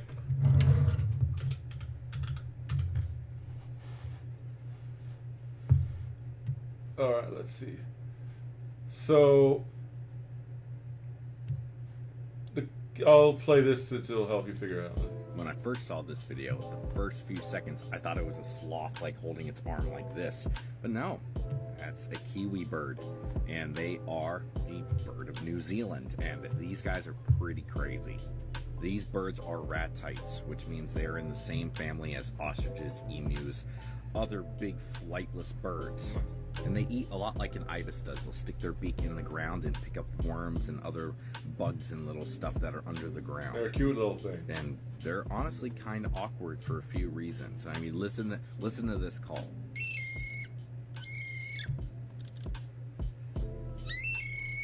The bird isn't. That call isn't They that all weird. basically be around no predators, so they really don't have any defense against anything else. That's why they've been wiped out by things like cats. And then there's this, their eggs. Even though they're small compared to emus and Like you see here, look at these egg sizes. This is an ostrich egg. That's an emu egg. And that's a kiwi egg. I'm certain you've noticed something.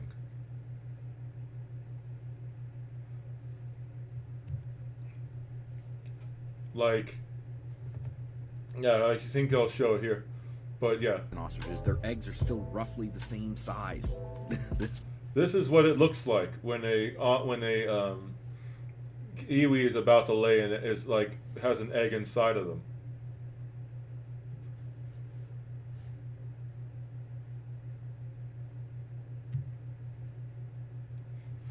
Like, I mean, oh my god. Part just doesn't even seem real. When I first Yeah, I mean, it's just like, it's an absolutely enormous thing. God, what's the bird called? Have you seen the little green ground parrot? I mean, the big green ground parrot.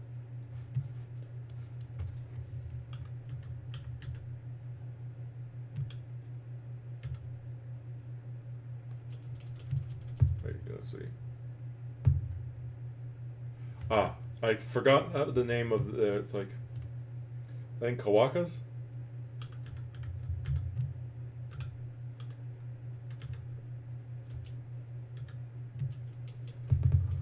One second.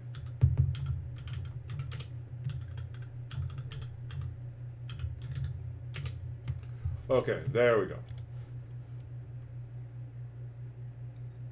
The kakapo. Yeah, sorry, the kakapo. There we go.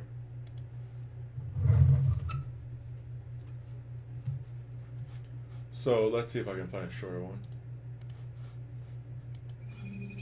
In these forests lives a bird that is about as unbird-like as it is possible for a bird to be.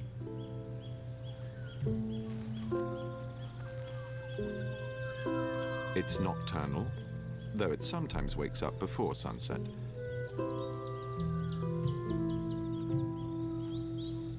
It has whiskers, so it can feel its way in the dark.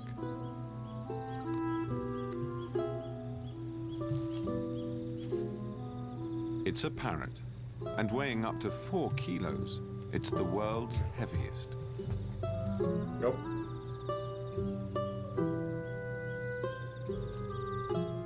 And yes, you've guessed it, it can't fly. Meet the kakapo.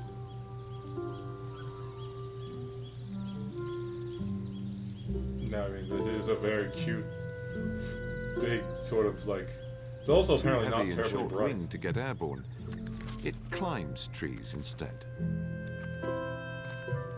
yeah.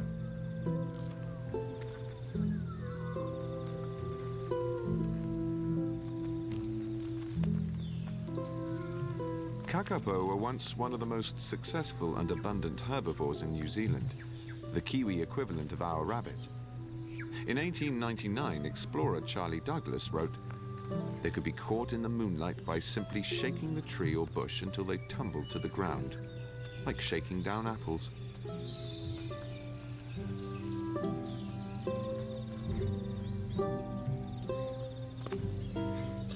British explorers just like, hey, see that cute parrot?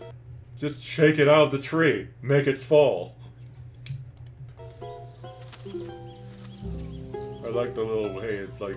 Its favorite sort of food brand of it. is up above, the tiny seeds of the remu tree. This fruit fuels kakapo reproduction.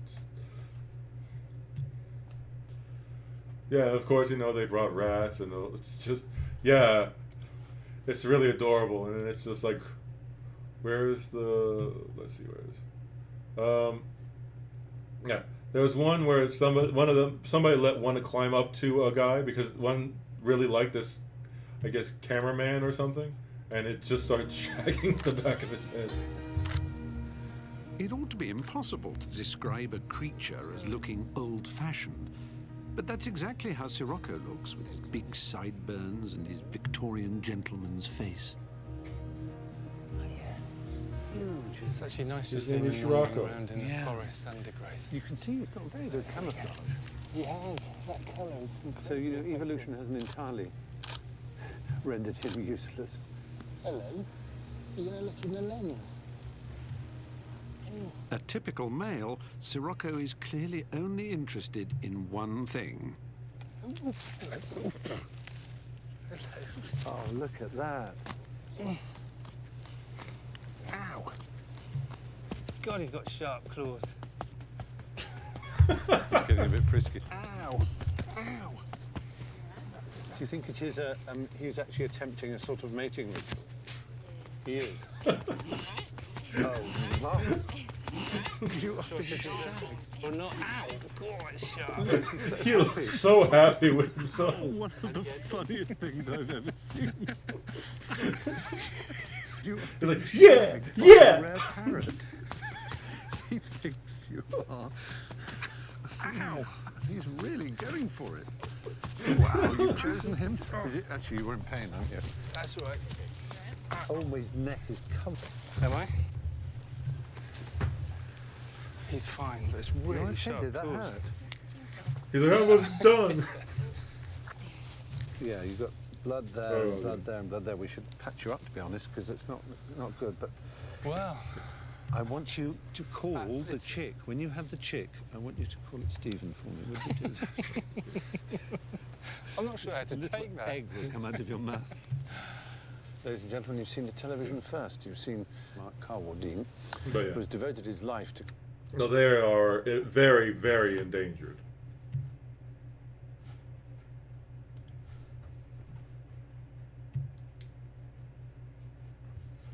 But yeah, there are just, like as I said, there are plenty of them. I mean, they were born on an island where there is not a lot of them. Oh, so wait, they are smart? I heard someone say that they are not smart. Actually, I'll check that just to see how smart they are. Like, oh, Scirocco's back.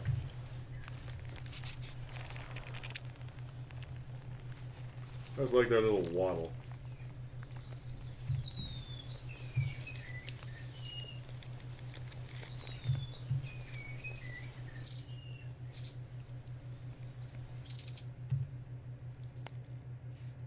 Oh, I was expecting them to, you know, maybe, no, do something else. Well, I guess Does the Kia's boundless playfulness and curiosity have anything to do with intelligence? The Kia, oh no. Now, you see, this parrot's a lot less cute looking. But, the Kia is, it's a monster. Not like, it doesn't necessarily do horrible things to other animal, but they harass people. Like, they will try taking stuff apart and doing a bunch of crazy things. A research team wants to find out and puts the Kias through a battery of scientific tests. The scientist places a nut in a plexibox with several ways to get to it. The bird doesn't know the experimental setup, but he quickly gets the hang of it.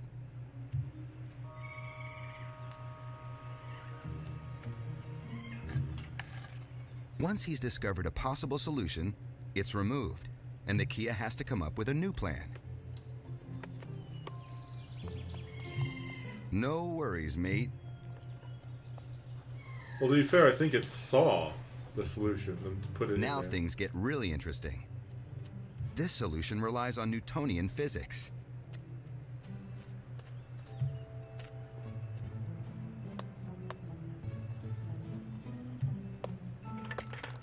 Got it.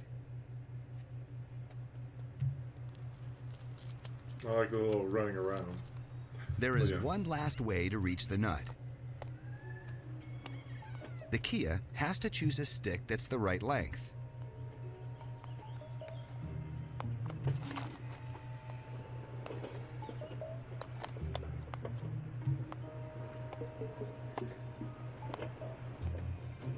Not so easy with a curved beak, but he Yeah. keeps trying. Literally, he's got the sort of wrong tools for this. Many animals would have given up in frustration a long time ago.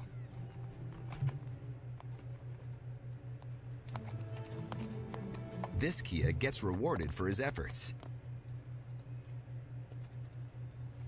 I don't know why there was a cockapoo on the... Oh, no, it wasn't a cockapoo. That was a Kia. Kia. It was supposed to be Chia. But yeah, like, trying to think about... Oh, I guess since we're talking about birds now, let's see,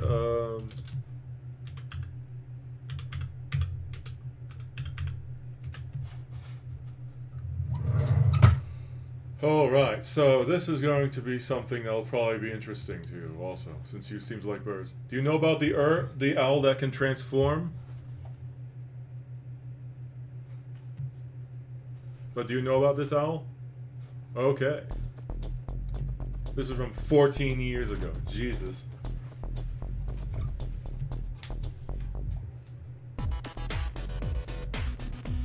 That's what it's sort of like normally.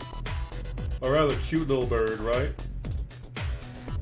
Face to face with a 35 centimeter long owl. So a barn owl. Lounge in the cliff nearby.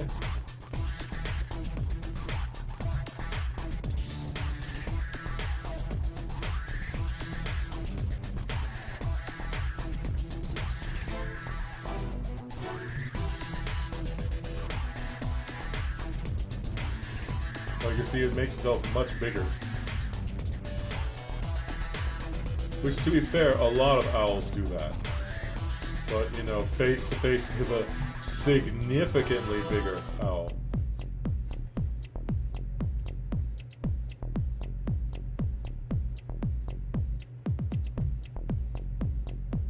Puffing won't work, so this time it's time to transform into evil owl.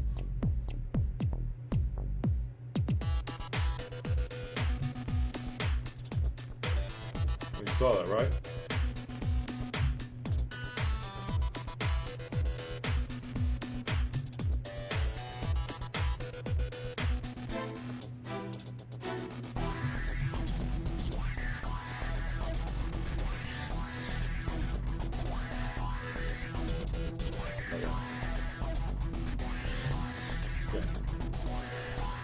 It's trying to reduce his size as much as possible.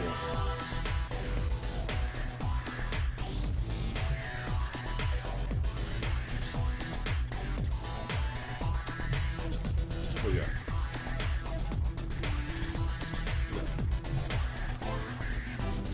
I mean, it's not quite a mimic like, you know, the mimic octopus. Which is, you know, a different thing entirely.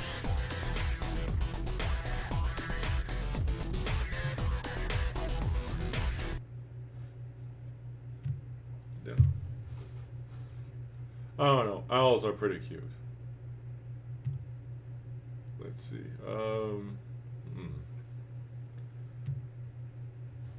Oh.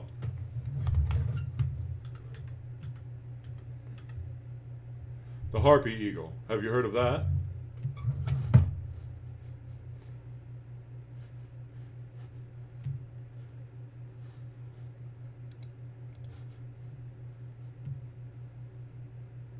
The harpy eagle is apex This is predator the of the harpy South eagle. American skies, and it is so large that you might think it is a person in a costume. It is the strongest pound-for-pound bird on the planet. Its enormous talons can be up to around 5 inches, longer than a bear's claw, and can exert 500 pounds of pressure, crushing the bones of its prey. Its legs are the size of an adult man's wrist, and once it has latched onto its prey, there is no escaping. Females are larger than males and weigh up to 20 pounds. Its 2-meter wingspan is short and broad relative to its body size, an adaptation that allows them to fly through the tangle of branches. As with all raptors, it has little tolerance for intruders in its territory, especially if it is raising young. If that intruder happens to be a BBC cameraman installing a harpy cam, the damage it could inflict includes rendering the cameraman unconscious or piercing his kidney. A harpy eagle is capable of reaching speeds of 50 miles per hour, and its excellent vision... Well, here's the thing. The problem harpy eagles have is mostly that they are not bothered by humans terribly. I mean, if they have a nest and you're literally going into their nest and putting an egg and messing with it like the cameraman was, then yes, it's going to start doing something. But outside of that, one of the biggest problems they have is that poachers are literally able to just walk up to this big old bird. The bird sort of just ignores them or looks at them curiously, then ties them up and then drags them elsewhere to either be eaten for meat or basically sold as an illegal pet. Smaller than 1 inch from almost 700 feet. The harpy... It's also not bringing up the fact that they can pick up like sloths and monkeys and just fly around with them. They are really, really strong.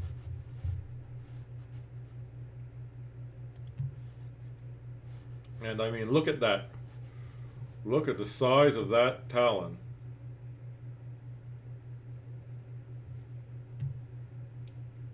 I forgot if I've told you this, but did you know that falcons actually punch things?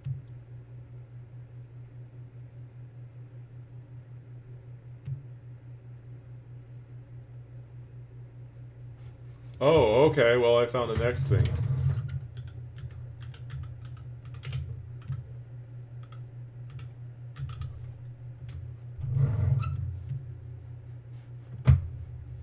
Okay, so here we go. This is the fastest animal in the world. Meet the peregrine falcon. Also known as the duck hawk in North America, is a bird of prey from the family Falconidae.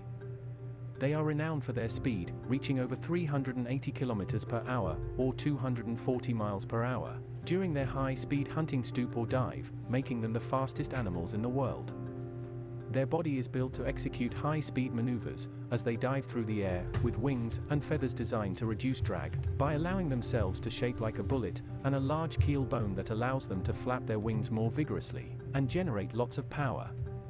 They can grow up to 59 centimeters, or 23 inches, and weigh about 500 to 900 grams. Aside from their speed, they have a unique hunting strategy. Instead of using a set of sharp and powerful talons like other raptors, they hunt by knocking out their prey, by diving down after reaching a certain height and closing their feet, literally punching and knocking out their prey. This is the fastest. So yeah, their talons are actually rather weak, so they can't actually, you know, pierce. Unlike the harpy eagle, which we just saw, which can literally, if I remember correctly, one of the problems of the harpy eagle is when you have, you know, that big bird glove, you know, the falconry glove, which is basically meant to help protect you from getting stabbed by the bird's talons. For the harpy eagle can straight pierce through that, which is why you don't want to excite one when you've got one on your arm. It will literally go through your hand. But in the case of, like, you know, the peregrine falcon, their talons are weak. Like, don't get me wrong, they can hold something down, but it's not like they can easily break skin or do, you know, damage like other predatory birds. So their whip method is they go up high, build up a ton of speed, and then they ball their their little foot into a fist, and then they like slam that into the back of the head of their target. I guess 1 second, I'll find it. I'm sorry, but I'm going to show a video where a duck gets predated on.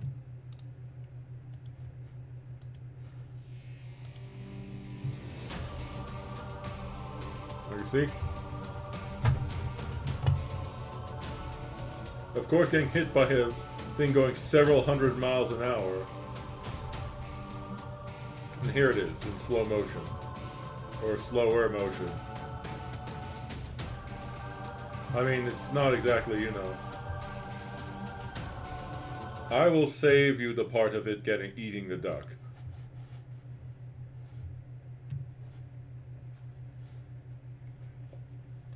Because, you know, that might not be something you want to see. Also, these falcons also go after pigeons. However, pigeons are a lot harder for them to go after.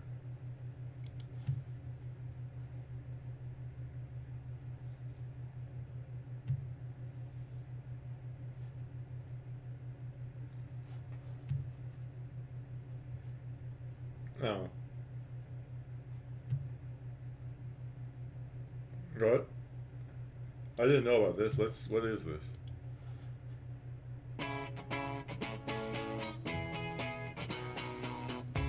Ah.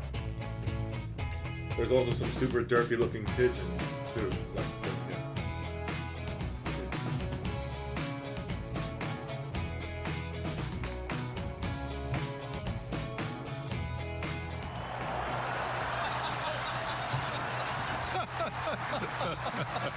Very solemn moment and a patriotic moment. I'm sorry, and but a even if cooperative bald eagle. But we're ready to play baseball nonetheless here at Target Field, and we'll take this weather-wise. Sun shining, the grass is green, and we're ready for baseball.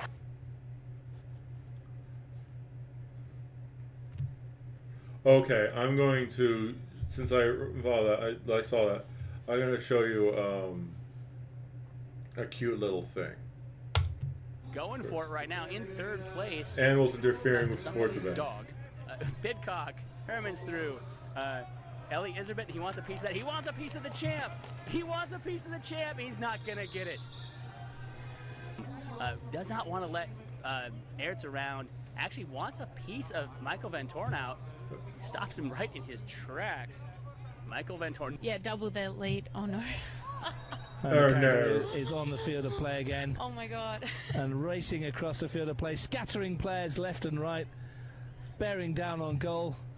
The goalie's in his sunbathing spot. He won't be happy. And back where he was half an hour ago. Bella Corona about to get out for Ryan as the seagulls go everywhere, and all these horses that they've run off, they've got into a flock of seagulls, and we've got about 4 Oh god, five the of them riders, now. some of the Complete riders fell debacle off. here.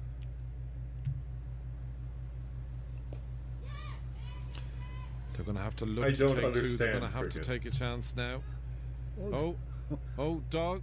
Oh, the dog has the ball. Oh, here we go. Now that is.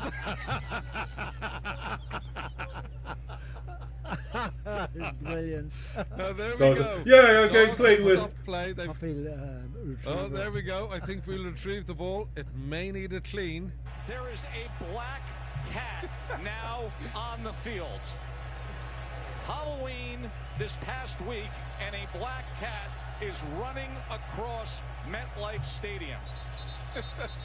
Oh boy. Oh, this ought to be fun here. And if this Cowboys season doesn't go the way it was expected to, blame that guy.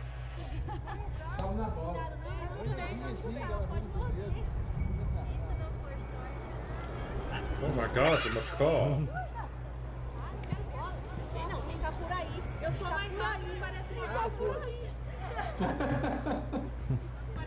Macaws are actually rather large. Rangers growing up in Dallas, that was his team. We got a snake on the field. Are you kidding? Check swing and a strike on Beck. There is a. Where is that thing at? They just showed it on the monitor. There is a snake slithering. Is it in the outfield? Yeah, it's out in center field. Oh no, it's It is- approaching. Oh my goodness. By the way, this is by Savage Brick Sports. Wait. Did I say I've seen everything? Well, now. This has been a truly wacky homestand. Okay, don't kill the snake. It's Now not. the snake It's is just trying to minding get some away. business. There he goes. They've got a some sort of a garden tool, not a hoe. I don't know what they call that, but they are trying to corral this thing. That's scary. Yeah, especially when you're not sure what kind Okay, of a just snake it is. put it in the box. Watch out, guys. Trying to get up. They got a bucket on it now. I think what they're going to try to do is kind of lift it and get the snake in it. Well, now they tip it upside down. They got a lid on it. And a nice round of applause. My goodness. Thank God nobody got bit. Thank goodness. Well, we have no idea if it's poisonous or not. Go, monitors, go! There's a giant lizard on the track. Yeah, I'm not joking. Out of turn 3. Face to face with Godzilla then, mate.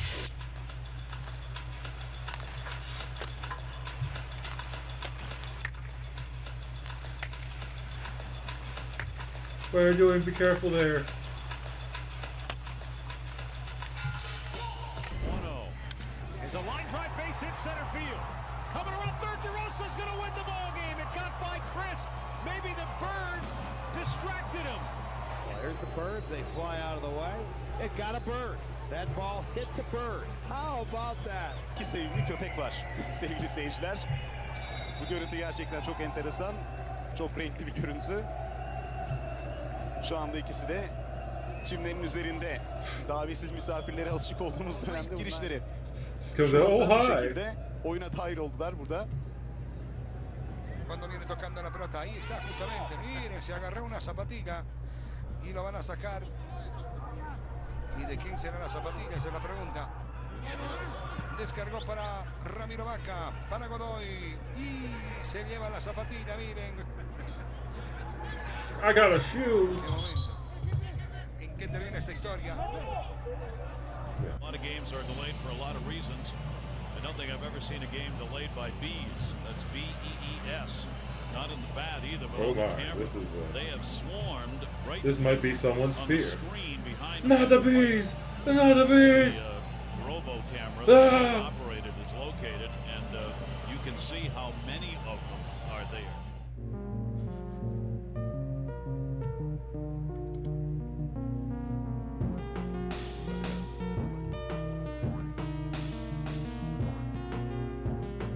I mean, in Florida, you have to deal with things like crocodiles. or alligators. I can see in that. But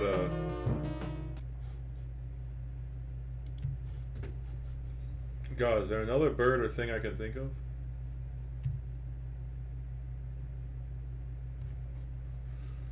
Well, it depends. I don't know. I mean, I know of them. I'm not, like, probably more knowledgeable about birds, but I do know a few. Like, the annoying thing is I can't remember the names of them, but I know a lot of weird ones. Like the kind which will literally what? I might know that one. Let's see. First off, like, let's see, like I'll maybe show you. Do you know about the lunar moth?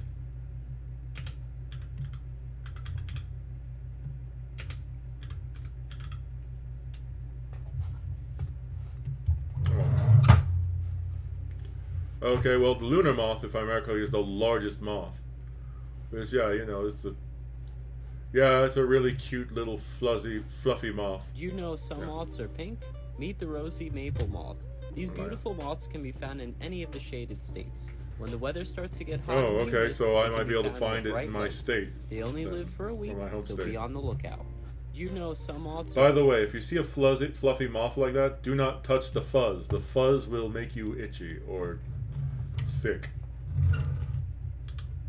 Oop.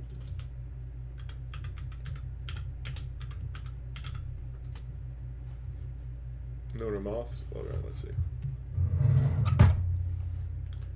They are the largest species of moth. Alright, well, not the breeding tutorial. Let's see, I guess this one here. Have you ever seen a Chinese moon moth up close? If not, you're missing out. They are adorable. Have you? That's a really small one. I've seen some, like, enormous ones. Am I mixing it up with something else? Oh. Yeah. The coloration of the other one was right, but this is like... Right, look at that one. Not very pretty, but you know, it's...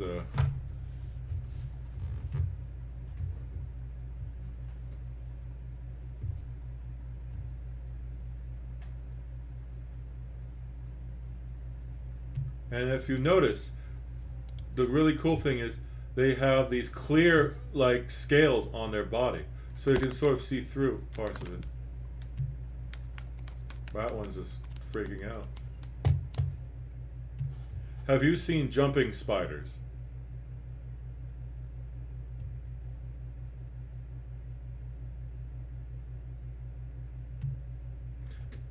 Oh, okay. Well, in America there are a bunch of them. But let's see. Okay.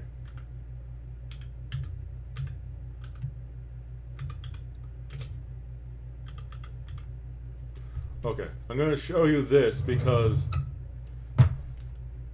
Alright. I'm going to show you this because it's probably...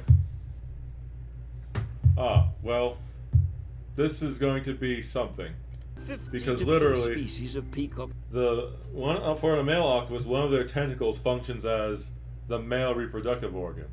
And what they'll do is some female octopuses, they'll go up to them, literally rip off that tentacle, and hand them like, hey, go fuck yourself. And then just like run off. And it's like, hey, there's all your, hey, there's the genetic material. You can literally just go fuck yourself later. It's just like, I don't mean that in a bad way, I mean that literally. And then usually after that, the male octopus goes crazy. With octopi, once they actually mate, well, the females will stay to make sure that the eggs stay alive, while the males just die. Something about the act of getting laid makes male octopi just die. Or go crazy. But yeah. spider, each dancing their own BBC. routine. Many in the gardens and green spaces of Australia's cities. But yeah, you see there's a number of like the peacocks jumping spiders. Most jumping spiders aren't that colorful. But you know, as far as they go. Alright, fine, I'll check this just to see. You can tell me if it's actually cute looking or if it's creepy. The cutest spiders in the world.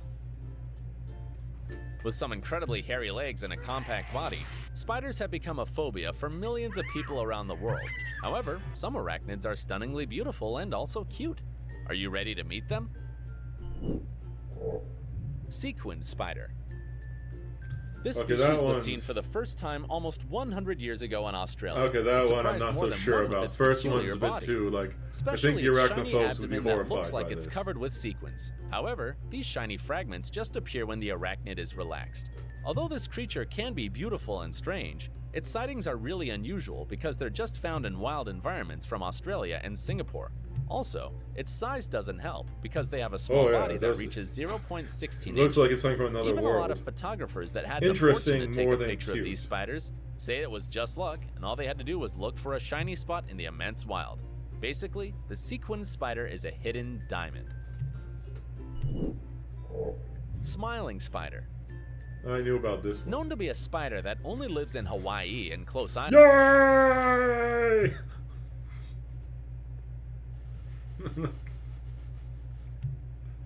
It's happy to see you.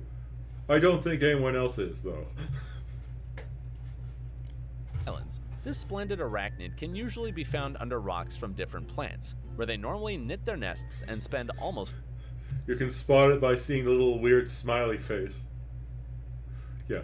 all their life.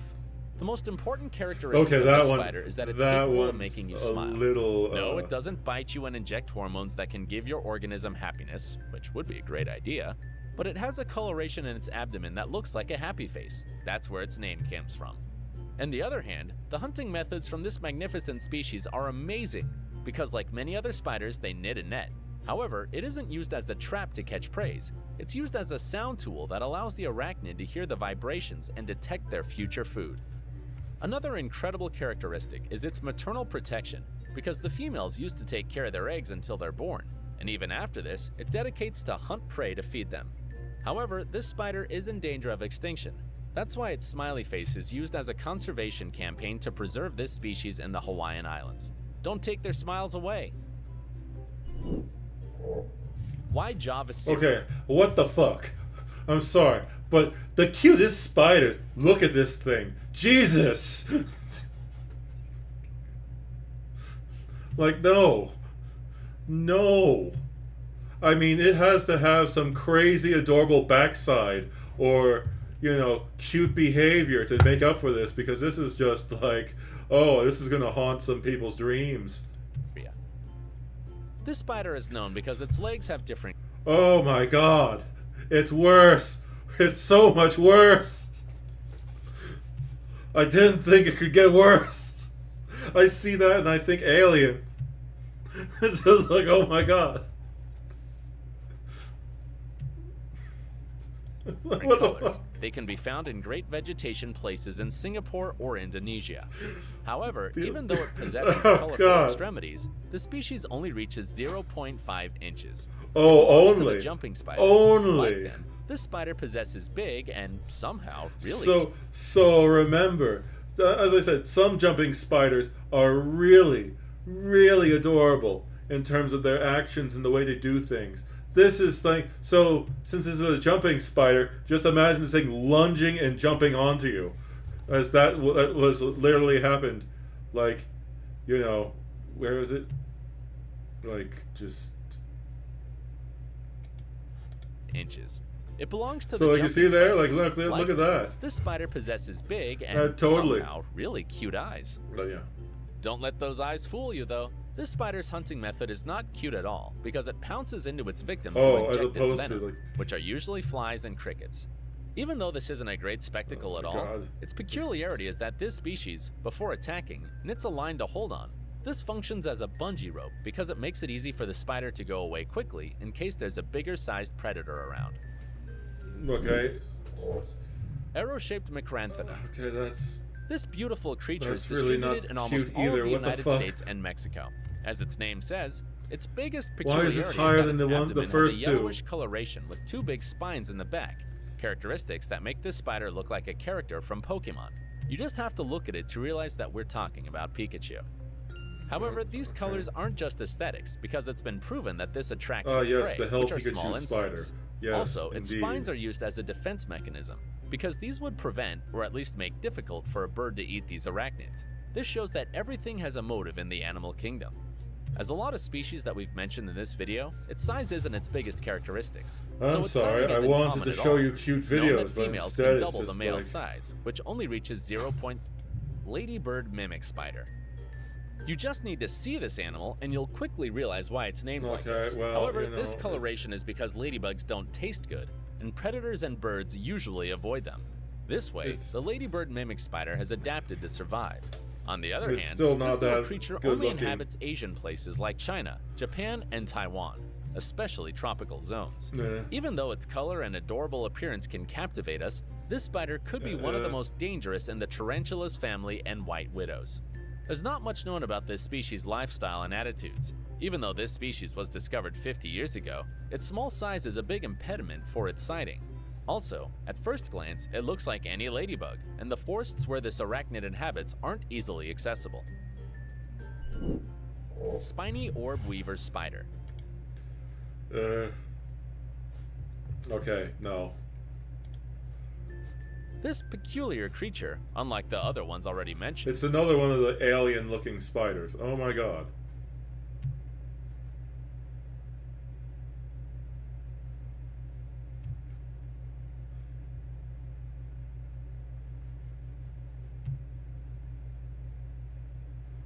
But yeah, there's just... Yeah, I'm sorry, I'm preemptively stopping this video. Because it's just like, okay, yeah, this thing doesn't look very cute either. The green jumping spider. Which, I mean, this one's cuter looking. considered as one of the Oh largest god! jump spiders Never because mind. they can reach about 0.47 inches, it's pretty common to find them in big You see, leaves. like this little version here. This one looks slightly cuter than the other one with like the longer fangs. Where they can camouflage themselves. They're usually found in the east side of Australia and New Guinea. This species draws the attention because of its green coloration. Also because the males have some white mustaches in its head, while the females have a white and red coloration. Same as the other jumping spiders, this arachnid doesn't construct webs because its principal ability is jumping to its prey, as its name says. It's been said that this spider has a 360-degree vision to be aware of any threat. Skeletoris. This striking spider was discovered in 2015 Okay, this one looks a little in South cuter, too. Queensland, Australia. So there's not much known about this arachnid. I mean, look at his little blue face. That's better. Like, you know. Except that, same as the Muratus volans, they stand out for their peculiar color patrons, which, in males, are completely black with white lines all around their bodies and legs. This characteristic Like, gives I mean, this yeah, spider its that's- name because skeletus in Latin means skeleton because of their lines. On the other hand, inside the peculiarities of this kind of spider is its courtship with females. It consists on moving upside down its fangs to catch the attention of its future couple. Then it proceeds to shake its shell, a dance that seems to work. It doesn't only attract the female's attention, but also hundreds of arachnid fans. The dancing spider, little Peacock like spider. jumping spiders dances. If colors are things what like you're this. looking You see, for, like, the- this spider has it. Its tones look like a peacock and can be found in Australia. Even though it's a very little species, which can measure up to 0.2 inches, it's very notorious because of its colorful body, and when we're talking about being colorful, we're not joking. The males normally have a strong blue, yellow, and orange coloration which is used to attract a female. Yeah, you see, that's how big they are. Like, look at that. Look at that little thing. Like, also the fact that it is so small. Like, you know, as opposed to like this thing, like, it looks cute, and then when it's also small, It's used to attract a female. not However, that, it can also be used like, to camouflage from predators. On the other hand, one of its best characteristics is also its incredible vision, because it can detect prey in a 7.87 inches perimeter. It doesn't seem like a big distance. But yeah, let's see.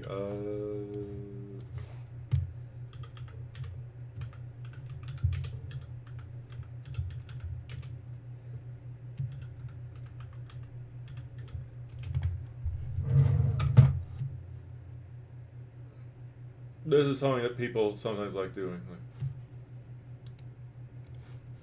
Like you know, you see these little guys are just absolutely tiny.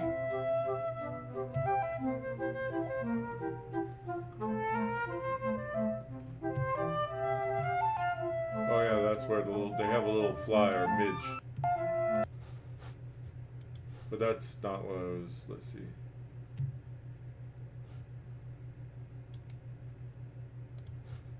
And for some reason people like doing this thing. You see?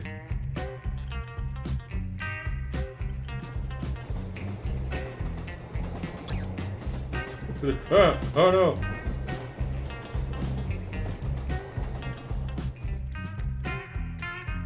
They're also really curious. And they like to explore and do various other things. Let's see here.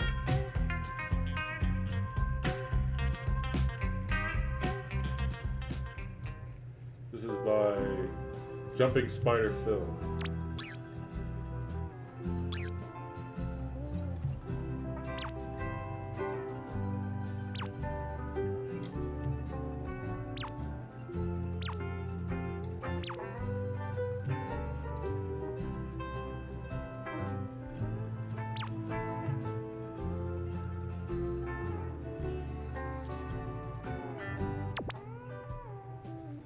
You see, that's what they were trying to do. Put a single little droplet on his head.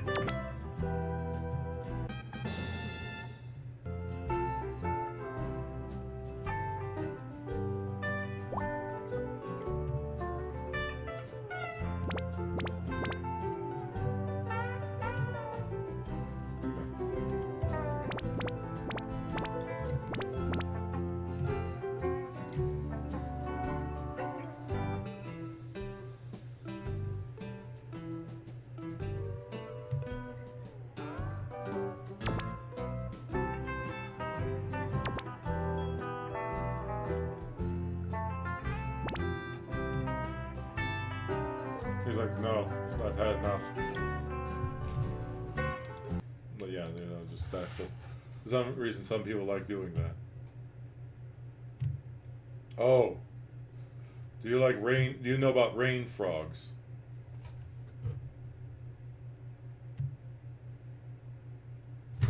Yeah.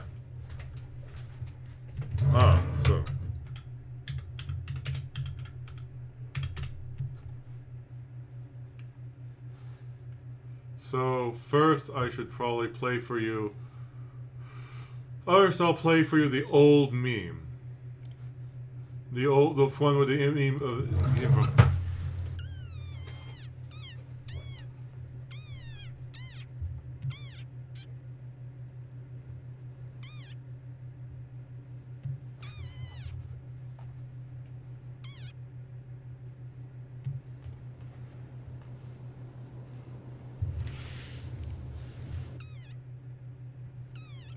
Okay, wait, no, damn it, it's not the one I was thinking of. It is most of it, but here, this is it. So, like, here. But sometimes, more unexpected sounds grab our attention. Like this desert rain frog. Squeaking viral sensation.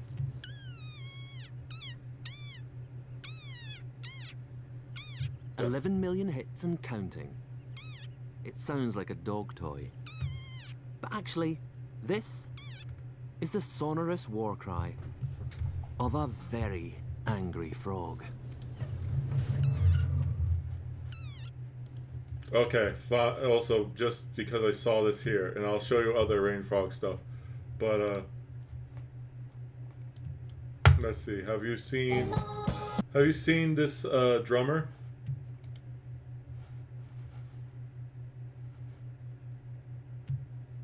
Alright. Give this a chance.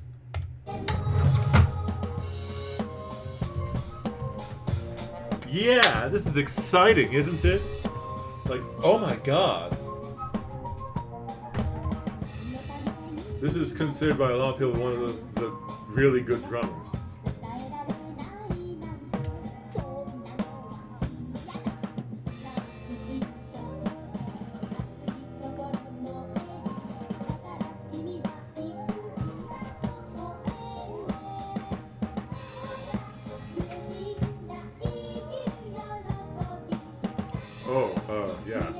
Yes, totally. This is the part that's supposed to be impressive. Yes, totally. Totally.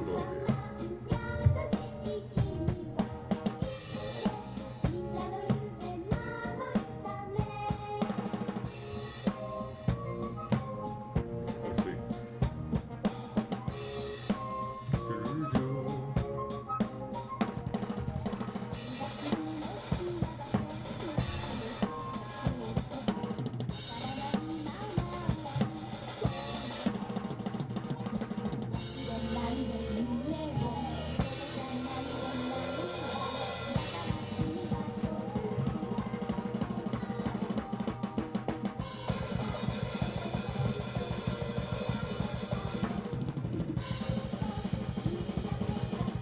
Yes.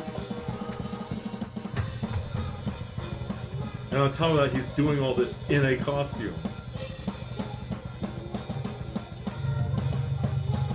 I like showing this appeal because people are like, what the hell are you talking about? This is just normal. It's like, man, I don't watch kitty shit.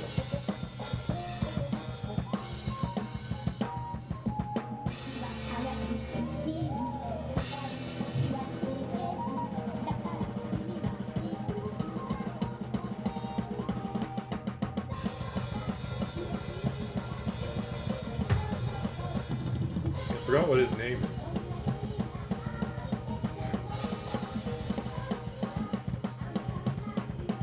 Sorry.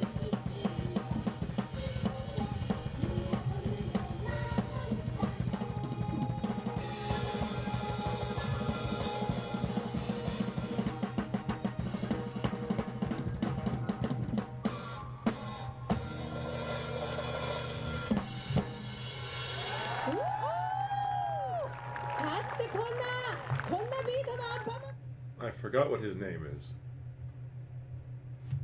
But either way, yeah.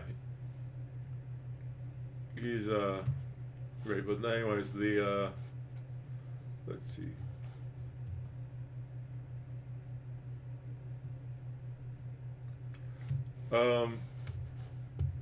So I'll show you more of the little rain frogs. How did this frog, which can't swim, manage not to go extinct? It must have some unique traits. A man decided to keep this cute little frog as a pet. Unlike ordinary frogs, it likes to stay in the dirt. Its short legs are a major disadvantage, making jumping difficult, so it only crawls forward until it eventually escapes. Despite its small size, its running speed is quite impressive. It has a short tongue, which makes it look adorable when eating. While ordinary frogs gradually grow legs from tadpoles, this frog hatches with all 4 legs. Its big belly allows it to float on the water's surface, and it occasionally enjoys soaking in hot springs. Its call is so cute, and it is even better at exercising than the man.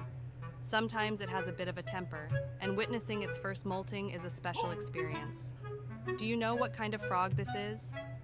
If you want to keep a pet frog, how did this frog, which can't swim, manage not to go?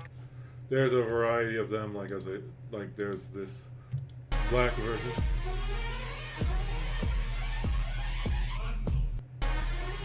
One of the reasons why people like them so much is because, you know, the little sort of frumpy look that they have. Like, This is an angry strawberry, also known as the world's cutest frog. This puffed little screamer sounds like a chewy dog toy. They have a downward-facing mouth, giving the impression that they're always grumpy. While ordinary frogs we saw that. Are a major disadvantage, making jumping difficult, so it only crawls forward until it escapes. These pint-sized cute... I feel like this person just stole the content of the other person, because they're saying everything else in the other one. But oh well. And then I guess there's also the hognose snake, I guess. One of them stole content from the other. I don't know which came out first. Do you know what hognose snakes?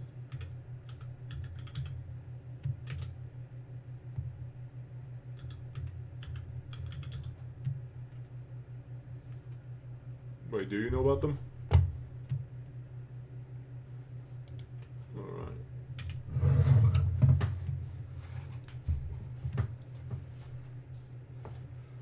So...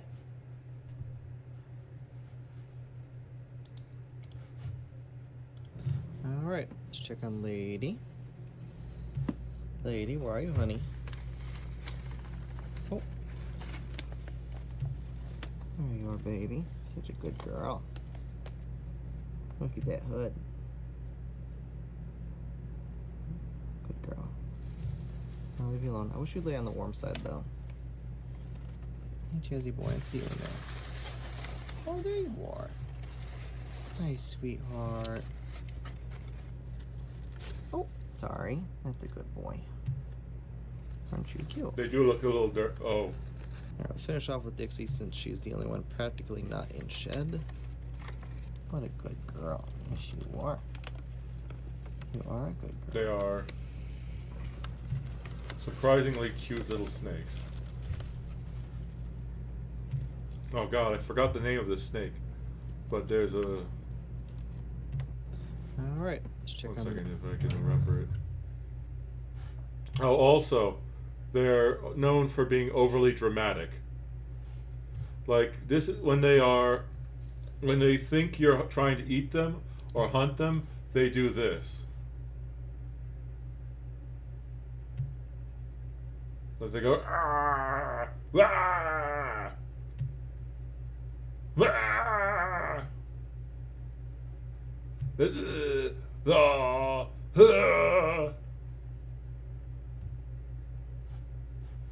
Yeah. Like, even the adults do that, like, playing dead. So I guess I'll see this, like, the, yeah, here.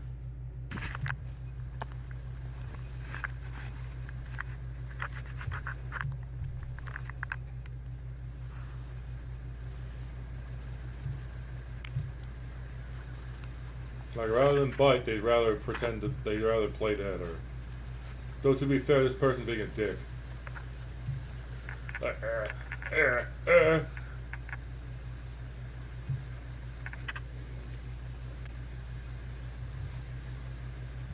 Like, when those things see that, they're like, oh god, clearly something's wrong.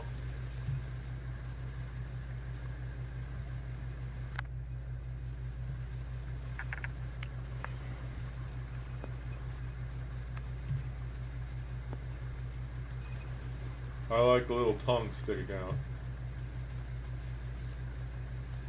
And no, you do see the funny thing, right? Like, he flips them over so that they're right side up, and the snake immediately flips itself back upside down. Like, you see, like, the little rotation? Like, he does that, like, oh, nope, nope. I'm dead. No, I'm dead.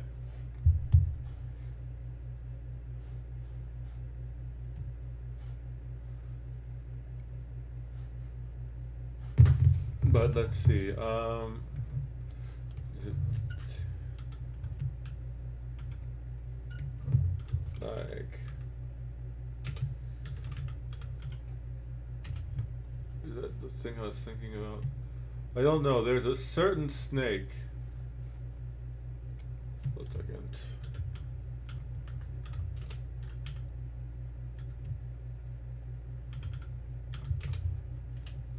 Let's see if I can find the thing I'm looking for. Ah, there it is. The sand boa. Yes. Okay. Here we go. Welcome back to another episode of Animal of the Week. Behold! In this week's video, we'll be taking a look The Arabian at sand boa. Wait, no. That's not a child's drawing of a snake, that is the Arabian sand boa. The existence of this snake seems to suggest that most 3-year-olds are all experts on snake biology and have extensively studied and drawn this species. Or the other more likely conclusion to draw is that this is just a really funny looking snake. The Arabian sand boa is part of the family Boidae, commonly known as boas. Majestic Its face. family is characterized as having non-venomous and I quite get primitive lost in snakes, its so the eyes. Arabian sand boa fits in very well. Arabian sand boas unsurprisingly live in Arabia, in the sand, and they are boas. Surprising, I know. They are also known to live in Iran. These snakes spend most of their time buried in sand dunes of Arabian and Iranian deserts, firstly to get out of the sun, and secondly in order to ambush their prey. They are primarily nocturnal animals, moving little during the daytime. They will actually fully bury themselves deep under the sand or soil during the hot I mean, day. up close. I mean, from far you would be able to see, but up close it's just like, oh my, its eyes. And come close to the surface at night, ready to ambush prey, just sticking their eyes above the surface. The Arabian sand boa's whole body is adapted to this form of living under the sand. Their googly does eyes not on top look of their real. head are there so that the snake can see while the rest of the head and the body is buried under the sand. During the night, this snake will lay in wait for its prey to pass over it. Studies done on the stomach contents of Arabian sand I know boas it's show that they real. It primarily just eat does not look lizards, but real. also small mammals and insects. Obviously, these snakes are therefore carnivorous. However, they aren't venomous snakes, relying solely on the element of surprise, sharp teeth, and a strong jaw to capture and kill their prey. They will strike out of their small burrows, latching onto the passing prey. When caught, God, it looks like a Muppet.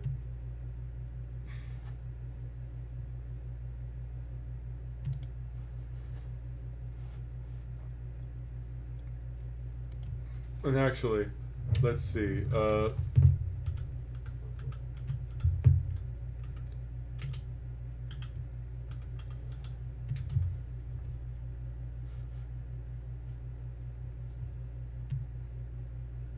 Tibetan fox. Yeah, Tibetan fox. Sorry.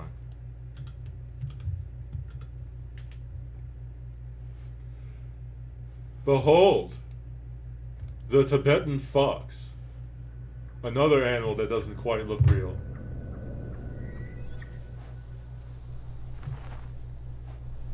The animals cope with extreme altitude, thin air, and a tough life. The snow leopards look the same, Oh, yeah. but there are also new characters. This is a brown bear, a grizzly in all but name and tufted ears. He's rare, timid, and hardly ever filmed. The Tibetan fox hunts a rodent called a piker. Pikers live in dens like ground squirrels or rabbits and eat the tough grass. Pikers are the staple food of any predator. They're also fascinating, but there's other things. It's He's also the one of the most creatures that wonderful inspired looking Pikachu. fox. Square-jawed, eyes of cunning, and a twisted, knowing smile. Though I guess, you know, the desert boa that I showed you before is harder to believe exists than this thing. I sort of went in the wrong order. Now, what was I also going to show you? I'm going to have to leave soon, anyways.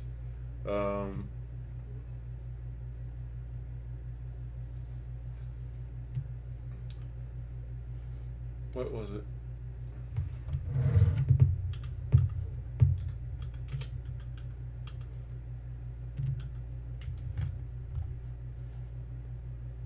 Okay, wrong thing. God, Ardwolf. Oh, so no. There we go.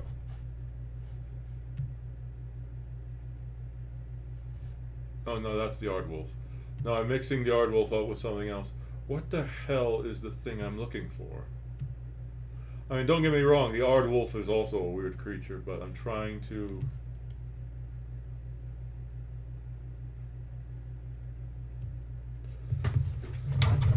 There are some really weird creatures that exist. I'm just trying to remember.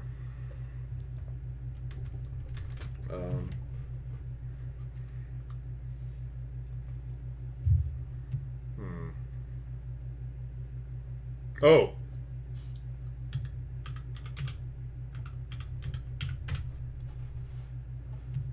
Okay. Behold, one of the weirdest bears. Hello! Hello! It's the Great Bear Debate. People around the world can't get enough of those bears at a zoo in China that stand up straight, but many are convinced this show-off was really a human in a bear costume. They're called sun bears, named for the sun-like marking around its neck. And we can now, once and for all, assure you they are real. And to prove it, we found a sun bear right here in America. Meet Casey, the only sun bear at the Tampa Zoo. Sun bears are the smallest of all the bear species. They can be a little bit silly. Zookeeper Amanda Powers works with 22-year-old Casey. Silly, like let's put it this way, in captivity, yeah, that's good. But in the wild, you want to stay as far away from them as possible. Because they are a prey item of a lot of stuff in where they live. And prey animals, here's the thing. Most people are afraid of predators when predators, if a predator doesn't want to eat you, or it'll be like, okay, yeah, whatever. And it'll ignore you. But prey animals will be like, I don't know if you're going to try to eat me, so I'm choosing violence first. See every day. They can certainly stand on those back legs, and Casey does do that. Sun bears are extremely rare. There are only 2,000 of them. Also, this one looks a lot and thinner those in waves China. and claps, Amanda says those are tricks they were... Have you seen The Jungle Book? From Disney. Baloo is based off of a sun bear. If I remember correctly. I figured since I literally just said, you know, a sort of like, you're like, oh my god, it's cute. I say a very harsh fact. I might as well, you know, put a nicer fact. So yeah, Baloo from Jungle Book is supposed to be like a sun bear, if I remember correctly. Taught. And what about that wrinkled backside? It sure does look like an ill-fitting bear costume. Well, we don't body shame our sun bears here at Zoo Tampa. However, they do tend to have wrinkly, kind of saggy looking behinds. We kind of joke that he has dad bod sometimes. Dad bod or not, sun bears are the real deal and sure are fun to watch. Hello! Hello!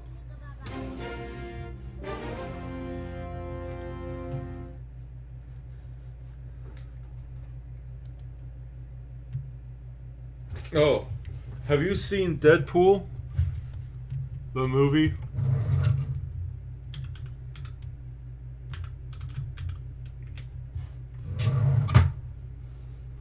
Okay.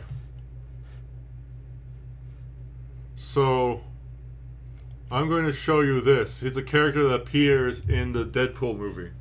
In the Deadpool and Wolverine movie. I'm not going to spoil any of the stuff for you, but here.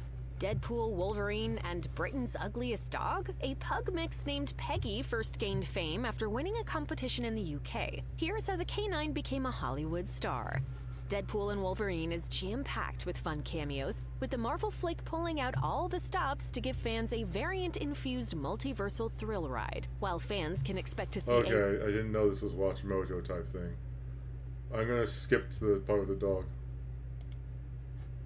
Weirdest variant. Bringing the character to life is none other than Peggy, a mixed-breed canine that earned her fame in 2023 by winning an ugliest dog competition in the United Kingdom. Born in 2018, Peggy was adopted by Holly Middleton when the pug Chinese crested mix was just 6 months old. Oh my god, look at that After thing. first finding the pup on an adoption website, Middleton knew Peggy was perfect for her family. Peggy's owner told the BBC, "We loved her the instant we laid eyes on her, with her big brown eyes, little tuft of white hair, and her tongue lolling out to one side. I just felt sorry for her, sat there with no hair and her tongue out. She was the last one left, and I almost felt like nobody else wanted her. In regards to entering her pet into an ugly competition, Holly mentioned how it was all in good fun, and that her family believes she is beautiful both inside and out and wouldn't change her for the world. I think she's gorgeous. Little did Peggy and Holly know the multiverse had a lot more in store for them than a mere national ugly competition. As Deadpool and Wolverine filmed primarily in the UK, it seems the stars were perfectly aligned for Peggy to achieve further greatness after slaying her local rivals. In an interview with Empire, Ryan Reynolds spoke about how Peggy, to him, perfectly represented Deadpool,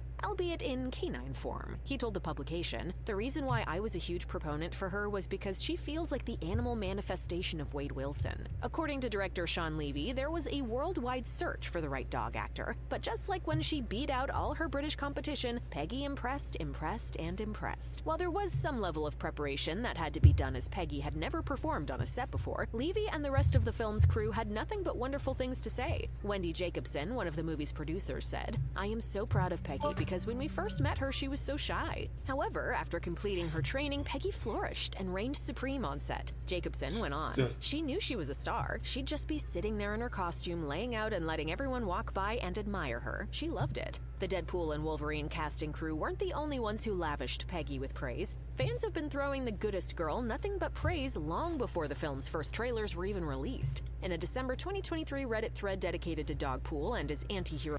Okay, well, I'm going to try to find a video, like a short thing with a... Okay, I'm not going to show you the giant river otter. Otters are cute, except for the giant river otter. So... like just... How did the ugliest dog become the star? Well, no, okay, I wanted to see an actual clip. Let's see.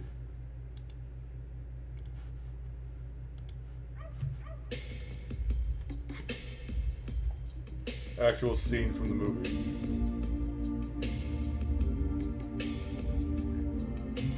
Never seen you looking so lovely as you did tonight.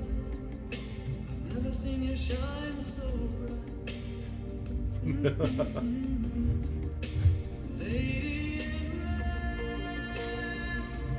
I'm going to get copyright struck for this. But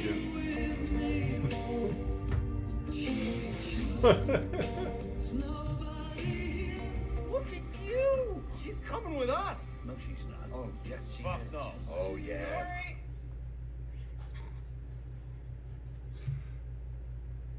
just like, yeah, she is.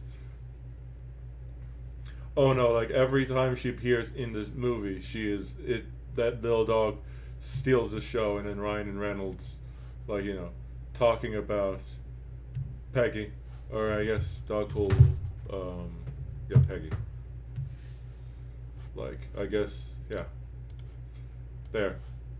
Because I feel like Ryan Reynolds doing it would be better. Ryan Reynolds and Hugh Jackman have been on a world tour to promote Deadpool and Wolverine. In The movie's good, fans greeted them with If the you like wave. Marvel movies, This is it's our like first Deadpool. stop on but- the Deadpool and Wolverine worldwide press tour. Ni hao, and I'm thrilled that you guys are one of the first people to see footage from the film. The guys brought bikes to Berlin, thrilling a massive crowd of fans with autographs and selfies, even firing t-shirt cannons from the stage.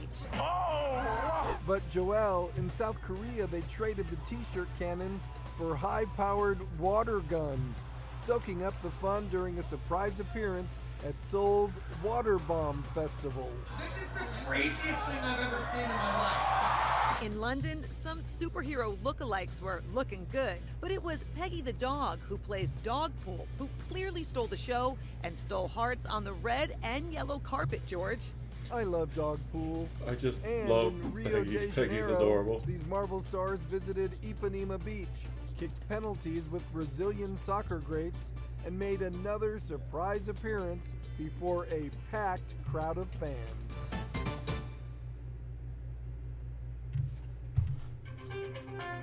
Oh, okay, I thought they would actually talk more about the dog. Well, I have to go now. Thanks for coming by. I'll see you. Alright. I didn't really get anywhere with the thing, but see you. Bye.